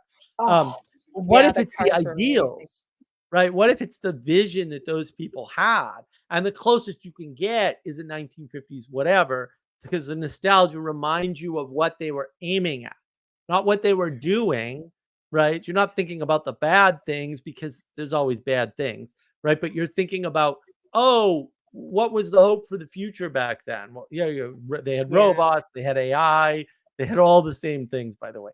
Right? They had technology. Robots were gonna clean your house, right? That's the Jetsons and stuff. They had all that stuff, right? But the hope was a little bit different. It was framed differently, and that's what I think people are nostalgic for, not the fact that the 50s was the 50s or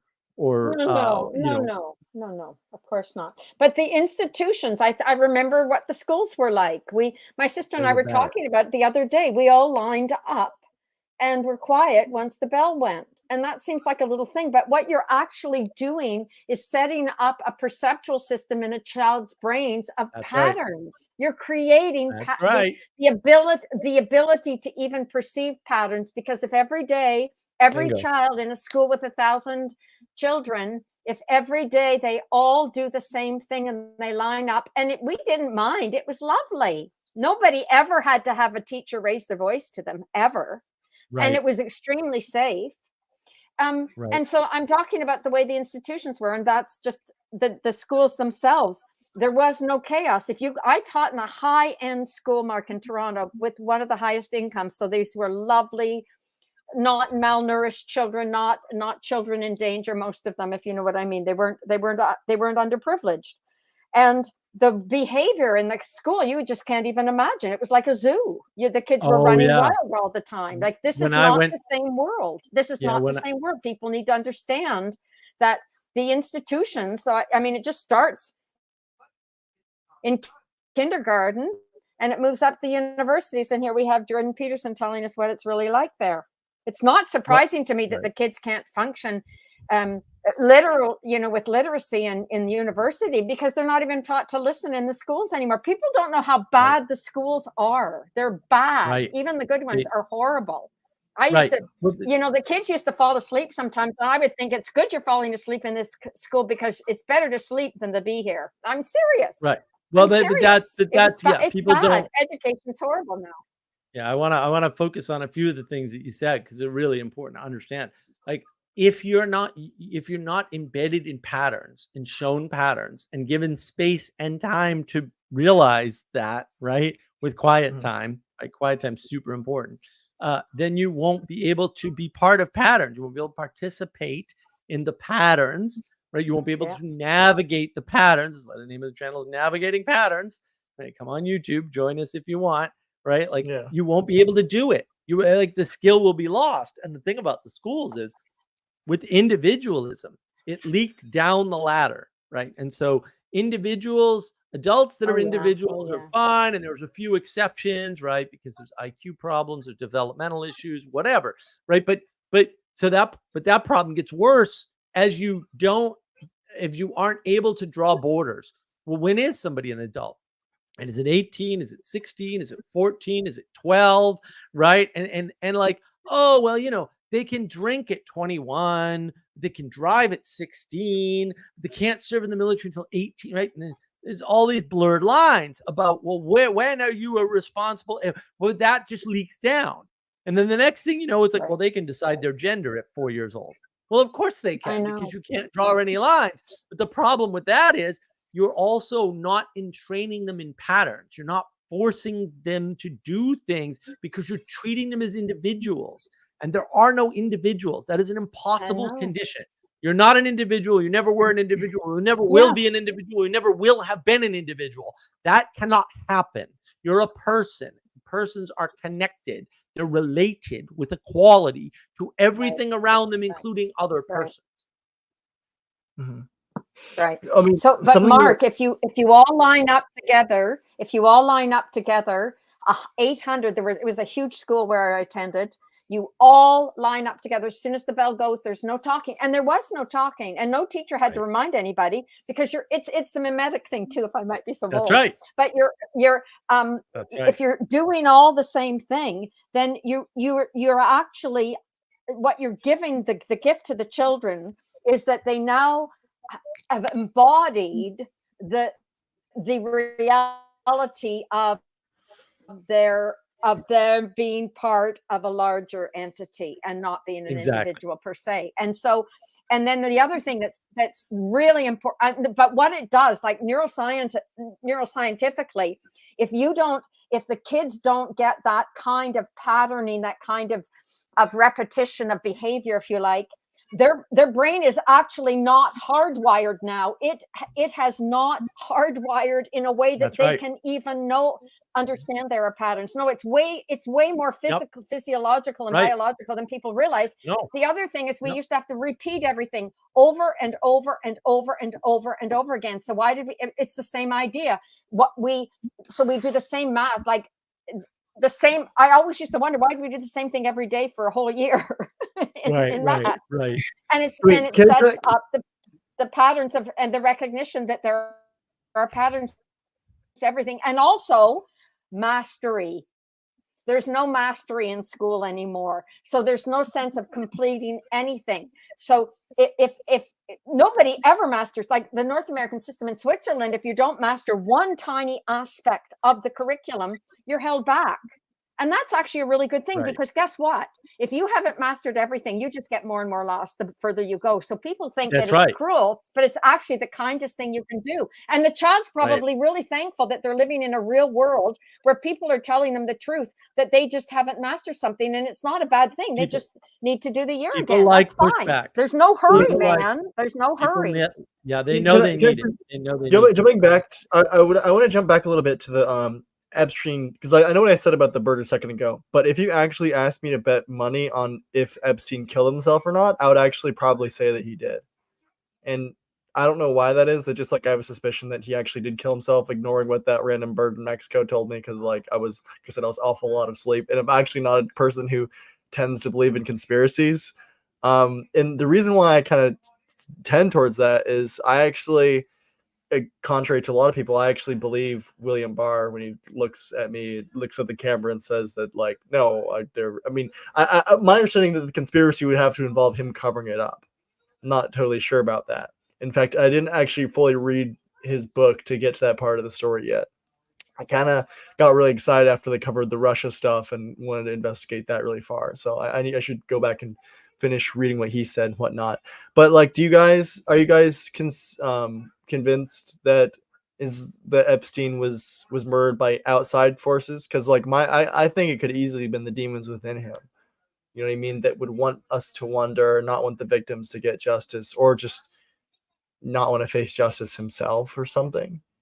I don't know. What do you think? I'm not sure if you need other actors to have that happen. I don't know. Even though I know there's a bunch of crazy coincidences around the situation. Like I said, I'm not a person who tends to just buy conspiracies. I don't think there's any chance in hell that many coincidences happened in that order. That doesn't seem mathematically possible. And this is, I'm glad you're saying it. People ignore numbers all the time. They absolutely do.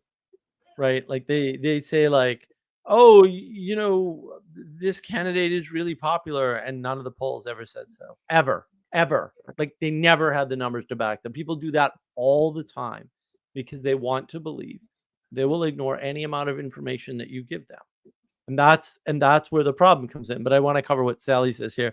There's a push for people to be ashamed of competence, because if they stand out, right, because it just proves everyone is equal. Yeah, if they stand right, and as Joey taught me ages ago, most people, in fact, seem to hate success. Hate their own success. They hate the success of others. Precisely, I suspect, although not exclusively, for a similar reason. Like, then everyone's not equal, and then they can't do what that other person does, right? Because they haven't. Right. And Sally Joe, higher competence people should have a larger burden of responsibility and a larger payoff. Right. And we don't like that. And on Girard talk part 2 with Justin, which will come out soon. It's in the editing room now, I think. I go into some of that with that talk. I mentioned some of it in part 1, but there's more of it in part 2 about what that looks like and why it's important and how you effectively, you can't tell, right? The problem is you can't tell. You look at Elon Musk and like a lot of people don't know he slept under his desk at work sometimes, right? And so some people that come to me, I've said this before, I'll say it again. Some people that come to me say, well, look, I'm as smart as Elon Musk. And first of all, I'm like, all right. But like, I don't fight them on that. I'm like, maybe you are. Maybe you're smarter than not. Maybe you have twice the IQ of Elon Musk. I don't know, because I don't know you. I don't know this person. But all I ask them ever is, have you ever slept under your desk? And they're like, no. They're all no. Every single one of them's a no. And most of them will say like, well, I wouldn't work more than 40 hours a week. I'm like, well, then why would you expect to be like Elon Musk? Do you think the whole secret is that your IQ is so many points and so somebody gives you this much money a year? Like, I don't understand what you're even thinking about the world. But that is what they think about the world. And that's the problem. They flatten the world down to IQ equals money. It never has, ever. Right? In the most meritocratic society that ever existed, which is the United States, not even close. There's no correlation between IQ and earnings. None. And when they tell you otherwise, they're lying to you. Go look at the numbers and you'll see right away the correlation's not there. Orandu, I assume he means Epstein may have turned his own light bulb off, but that doesn't mean it wasn't a conspiracy, aka help from the guards prison. We will never know. That is correct. We will never know, and we never need to know. I think we'll always know. I mean, eventually, because I think everything will be known. We'll keep people distracted from the more important issue, like the list, right? Sanjuro, Catherine Burblesine is showing that strictness in school is caring. That's correct. Embedding kids in patterns actually strengthens them. That's correct, because patterns are bigger than you. And when you learn to cooperate with things bigger than you, you are stronger than you are by yourself. Period. End of stage. This isn't that hard, right? I look back fondly at my time in Catholic school. I was able to wield mastery, right? And the thing is, and I did want to cover this too, because you mentioned it, Elizabeth. What I noticed was, compared to when I was in public school, and I was in one of my private Catholic schools, which was much larger, that place was ridiculous. Boy, did they break the rules. They were bringing drugs in. They were bringing in fireworks. They were setting fireworks off in the school, right? Because it wasn't a super wealthy school, but it cost money. It's a Catholic school. So that actually makes a big difference, to your point. And I think that's super important. Well, it is, and I don't know if people quite understand that if a child is in a system like that from the age of, well, earlier than usual, right? So from the time they're 4 or 5 up until they graduate, your brain, that's a different brain than the brain of the people who were educated in the 50s and 60s. There's no question. And the other thing is, people don't know a basic fact, which is that the brain is not hardwired until a person is 24, and that's that. Nobody is mature until they're 24, and with boys it can be much later. So that's if anybody is treated as an adult before they're the age of 24, that's a problem. That's going to cause major problems for the child, because the child's still a child and they're not capable of dealing with the complexity of an adult world. They need guidance. They need strict guidance, and they need strictness. Yeah. So there were and that's the other thing in the 60s, like the Beatles didn't even do drugs till they were like 19 and 20. Kids are doing drugs when they're in their teen years. It's just madness. And even that, the brain is not hardwired to 24. So if they have any substances in their bodies before the age of 24, they haven't matured. They will never mature, because the drugs prevent them from developing emotionally and psychologically. So it's another problem. There's a lot of problems out there. This hasn't just happened like all of a sudden. Yeah. It's scary. It's scary what we've done to children up to the age of 24. That's what, When, you know, and boys can be, it can be late bloomers, right? It can be as late as 26, 30. Some of the greatest brains never hardwired till they're much older, like Winston Churchill, I'm sure, Neil Young, the singer. There's lots of people, and those people need protection. Those are the very young people that need particular attention. Usually the ones that are kind of clowning around in school and doing drugs and whatnot, they're the ones who actually need the most protection, because their brains, they're just not hardwired at all, and they're not going to get through. I think that's one of the major contributing factors to youth suicide, is the lack of structure in the schools, and the drug use in the schools. And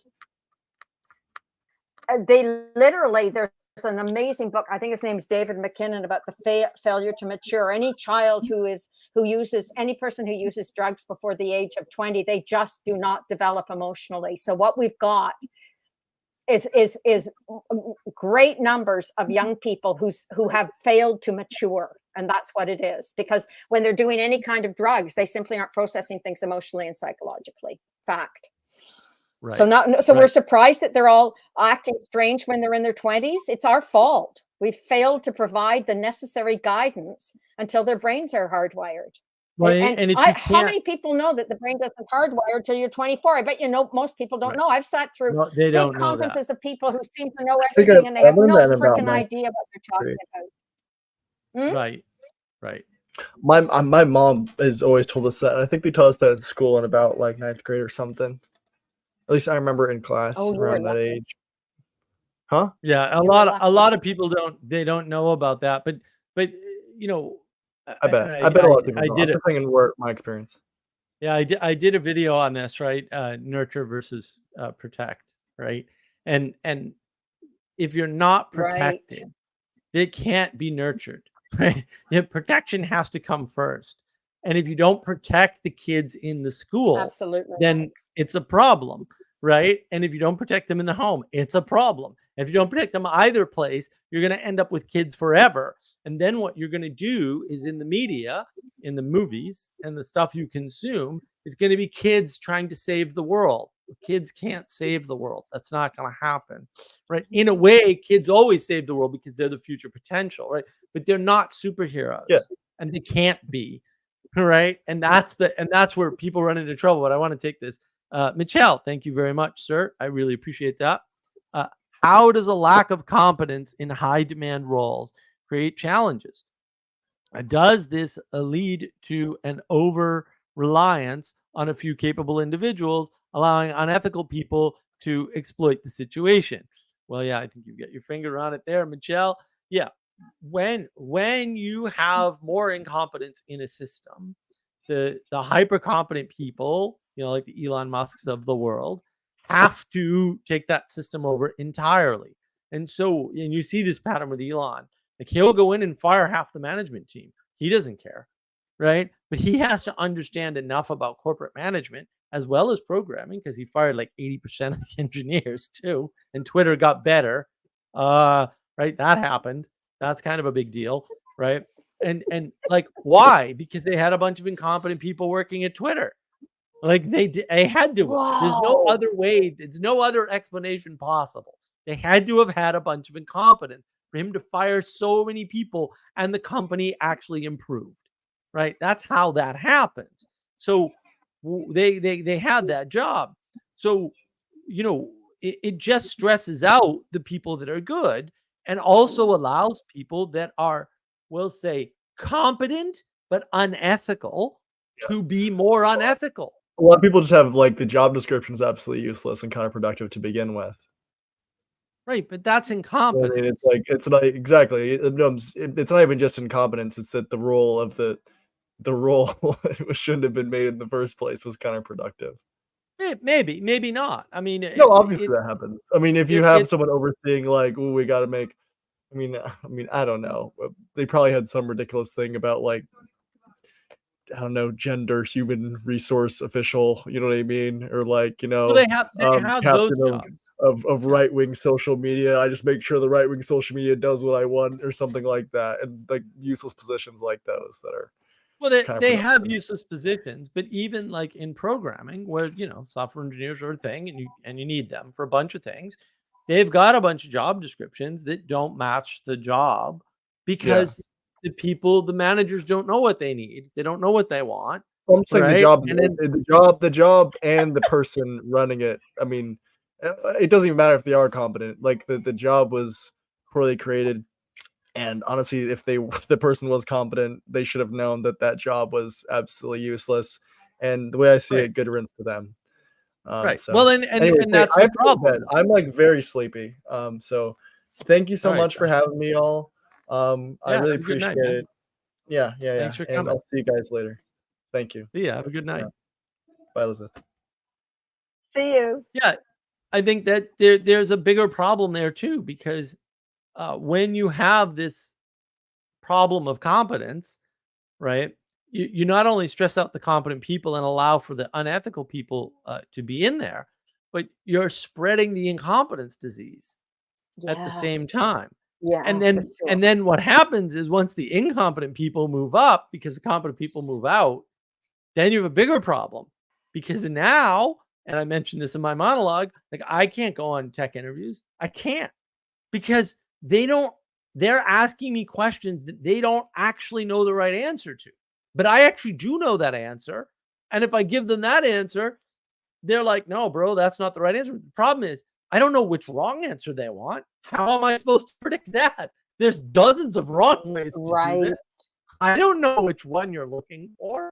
I have no idea. Oh, that is, come on. That's an important statement. I don't know which wrong answer to give. That's kind of Right. our modern world. You don't know which Right. wrong answer to give. Well, and then you've got Wow, this, that's scary. you've got this complaint, right? Of people like, oh, the boomers need to move out of the way.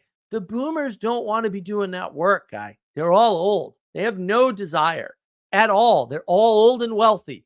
There's no reason for them to be in that job. So why are they there? Because if they weren't, the world would fall apart. Because you young It's true. people can't do the work. That's why. Because you It's- haven't stepped up. You haven't understood duty, honor, responsibility, any of that stuff. And that's why they won't leave.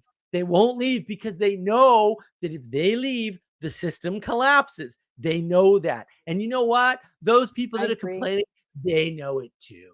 They're just Yeah, lying yeah. to themselves about it. They know it too. Every single one of them. It's not the boomers. That's not the problem. I The agree. problem is so that you're agree. not prepared. You're not ready to lead. You're not ready to take that room. And the responsible people won't let you, despite the fact there's no reason. Man, they've got the boomers have trillions of dollars, man. They could just go do whatever they want. They don't want to be in these high risk, they want to retire and they can't. And they can't because they know that if they do, some of them, right, that you can't handle it. You don't have the skills. The young, No. look, the proof positive. Look at Afghanistan. We pulled out. We did such a poor job. We gave Yeah. all our tech away to a bunch of countries. Who knows what they're going to do with it? That's the perfect example. They're all young and in their 20s. None of them were prepared for that job. And then they did the worst Yeah. job ever. It's like, oh my goodness. And you want to blame the boomers for not letting you do the job. Are you kidding me? They shouldn't have let you in now. Like, wow. And like, oh, Axios, they're sitting there publishing things. I'm like, guy, it's the internet. You're going to get caught. You're going to get caught. You just published the opposite a few months ago. You're going to get caught. Like, what are you doing? Nobody should have let They you don't do think that. Now so. you look They've like a obviously got- moron. They get You're the away with it, Mark, embarrassment. over and over and over again. This is the problem. But my husband says the same thing. Like, there he is with all his experience, and there's nobody else there who can do this There's kind nobody of else thing. Right. If he wasn't there, Like, work literally, wouldn't there was happen. nobody. And the thing would collapse. Yeah, when he the plant would go out of business. It was the stories he tells me of the state of this particular plant are enough to curdle your blood. Like, seriously, it's Afghanistan all over again in an auto parts plant. Yeah. And he said nobody cares. And so but it's everybody, right? So even the suppliers and the people he has to deal with in order to get the plant back up and running. Nobody they're cares. LARPing. Nobody follows through. They're LARPing. They're like, oh, it's Yeah. just money. We just deliver things for money. No, that's not why you deliver things. That's not. You don't ever deliver anything for money, right? The money is a side effect of doing good work or bad work, right? Like and that's the thing. And here's Sanjuro, right? Although there are other layers involved, part of Hollywood's demise is running out of skilled boomer craftsmen, right? Yeah. And the thing is, the funny part about that, Sandro, is they're telling you this all the time.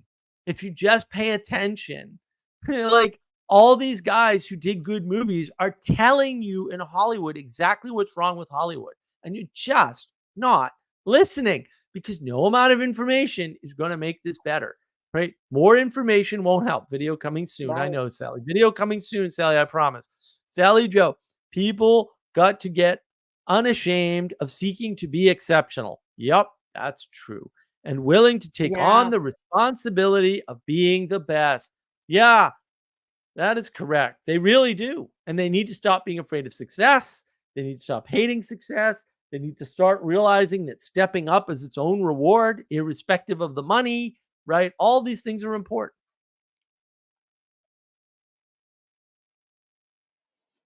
Yeah, and they also need to know how to handle the envy that's going to come, that's going to try to destroy them when they are successful. And that happens all the time, everywhere you look.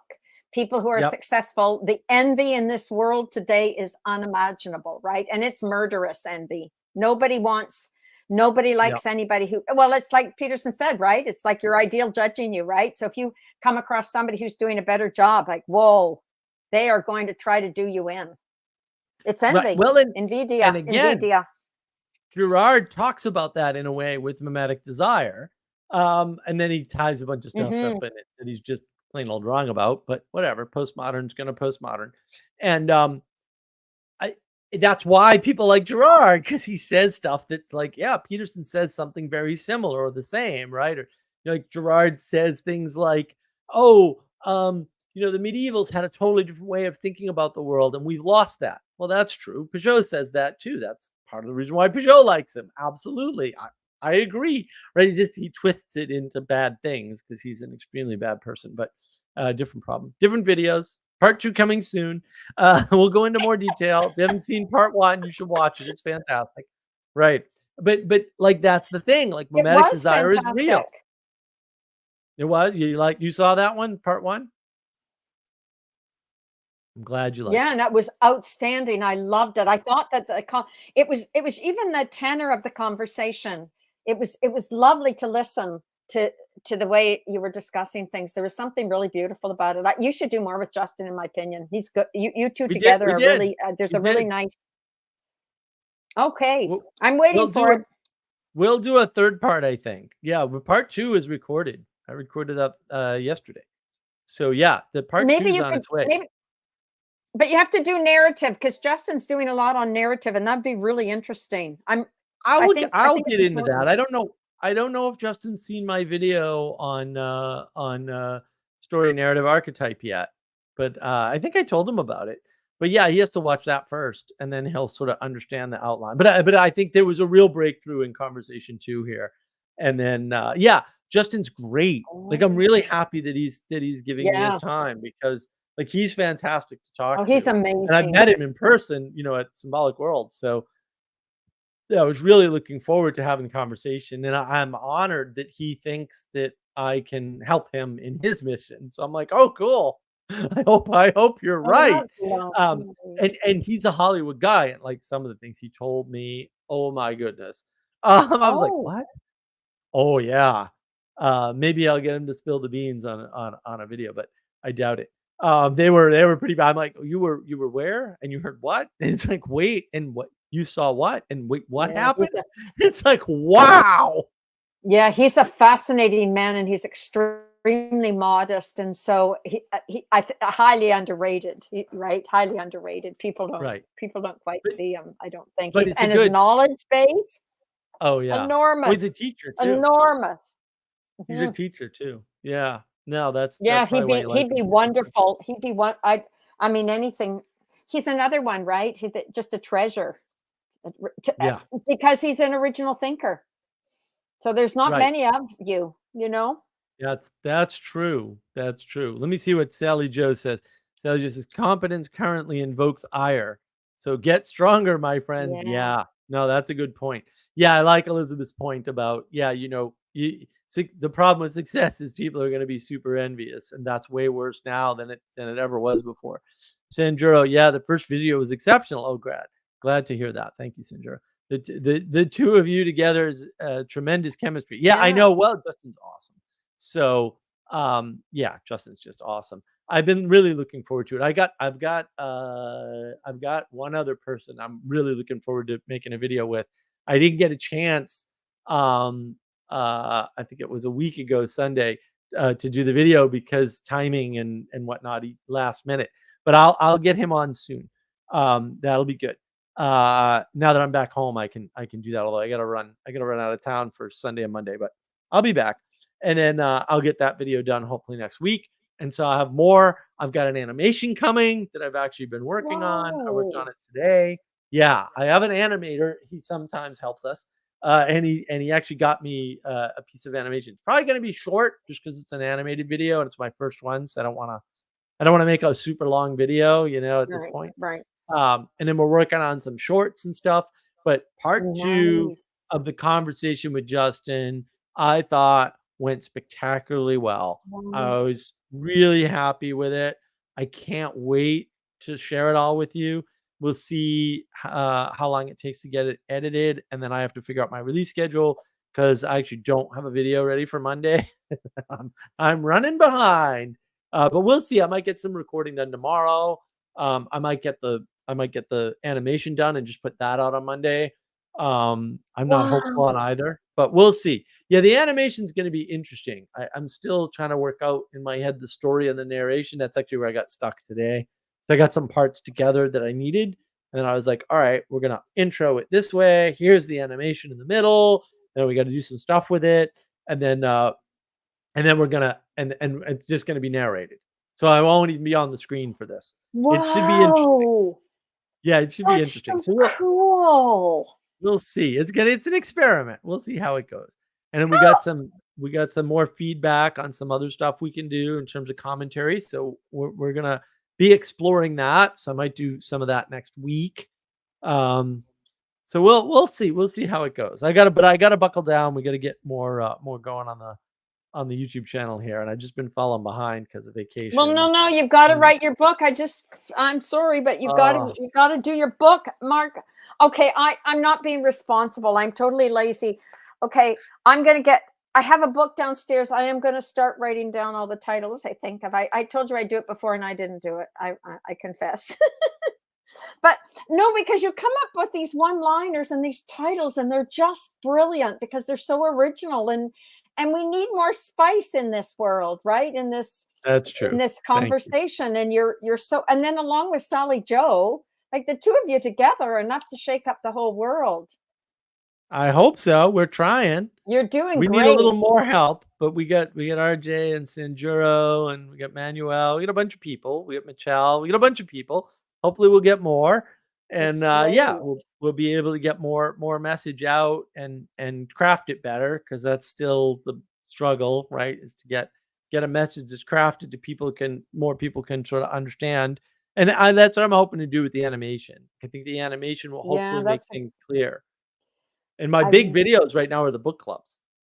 So the language creation book club is like huge on my channel. Oh, huge. Yeah. Oh, okay. I didn't know that. Yeah, we got language creation. We got 4 of them so far. We're gonna do another one tomorrow. So wow. Yeah. I'm doing that on Saturdays. And then I do a Moby Dick book club, but it's not on my channel. But I do a Moby Dick book club on Sunday. So you're crazy, man. You're crazy. I know. Well, Moby Dick's a bear, man. That book is insane. It's just packed with symbolism. It's like, oh my goodness. I can't even make a fifth of the connections I want. There's not enough time. I'd die before I'd be able to make any of these connections. It's insane. Really? Oh, it's so deep. That's a deep text. Oh man. I went to the Whaling Museum in New Bedford. Yeah. About a week ago. And man, wow, it added a lot of flavor to the book. I gotta say. Yeah. Oh, for sure. Like, no, but interesting. Yeah, it was big, right? The whaling industry was huge. That's a Oh, story. that's the first industrial revolution in the United States. I never realized it, and I started looking into it. And New Bedford was the city Yeah. that lit the world. That's what they You're used to call it you're kidding. because of all the whale oil. They What? people go like, "Oil's evil," and the Rockefellers, and I'm like, "No, Rockefeller saved the whales and cleaned up the environment." Right, and saved a lot of lives because he's quote standardized oil. That's where the name comes from. Standardized. So when were they? When was the whaling industry? 1800, early 1800s. Yeah, early to late 1800s, basically. That right But through that that was the century, height. right? There was whaling before that, but there were two actually Jewish gentlemen living down in it was called Old Dartmouth, I think, living down in that area, and they started making candles from spermaceti whales.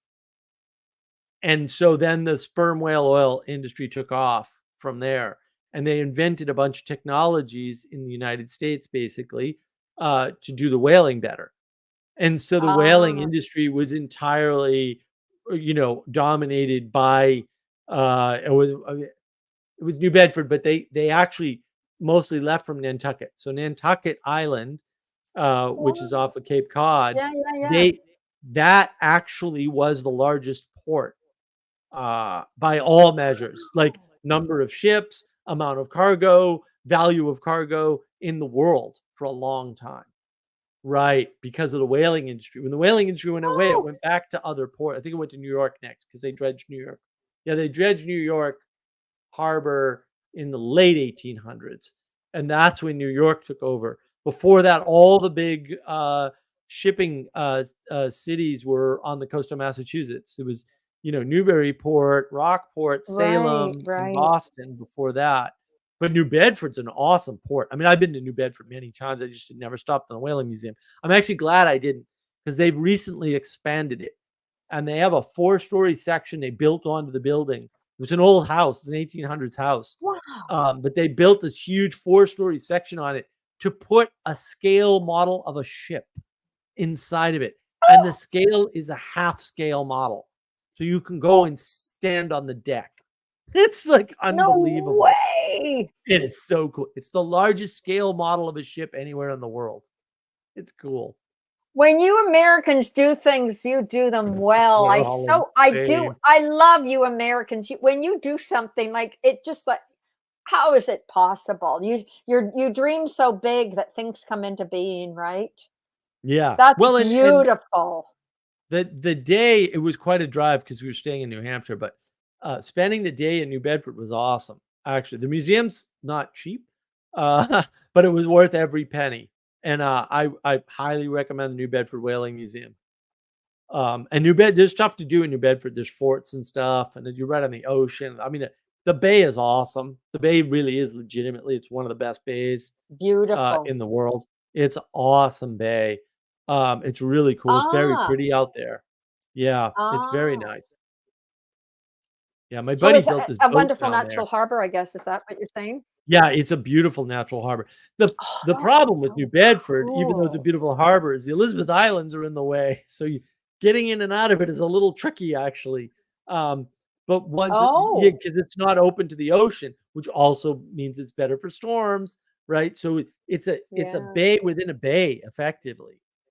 Right, and it's not Wow. far from the big shipping lanes. So yeah, it's an Right. interesting place, actually. My buddy built a boat there for years. He moved it down to North Carolina when he was done, but yeah, it was interesting that's the harbor he chose. It's a beautiful harbor. I've sailed out of it before. It's quite nice. So, yeah, Wow. it's an interesting place.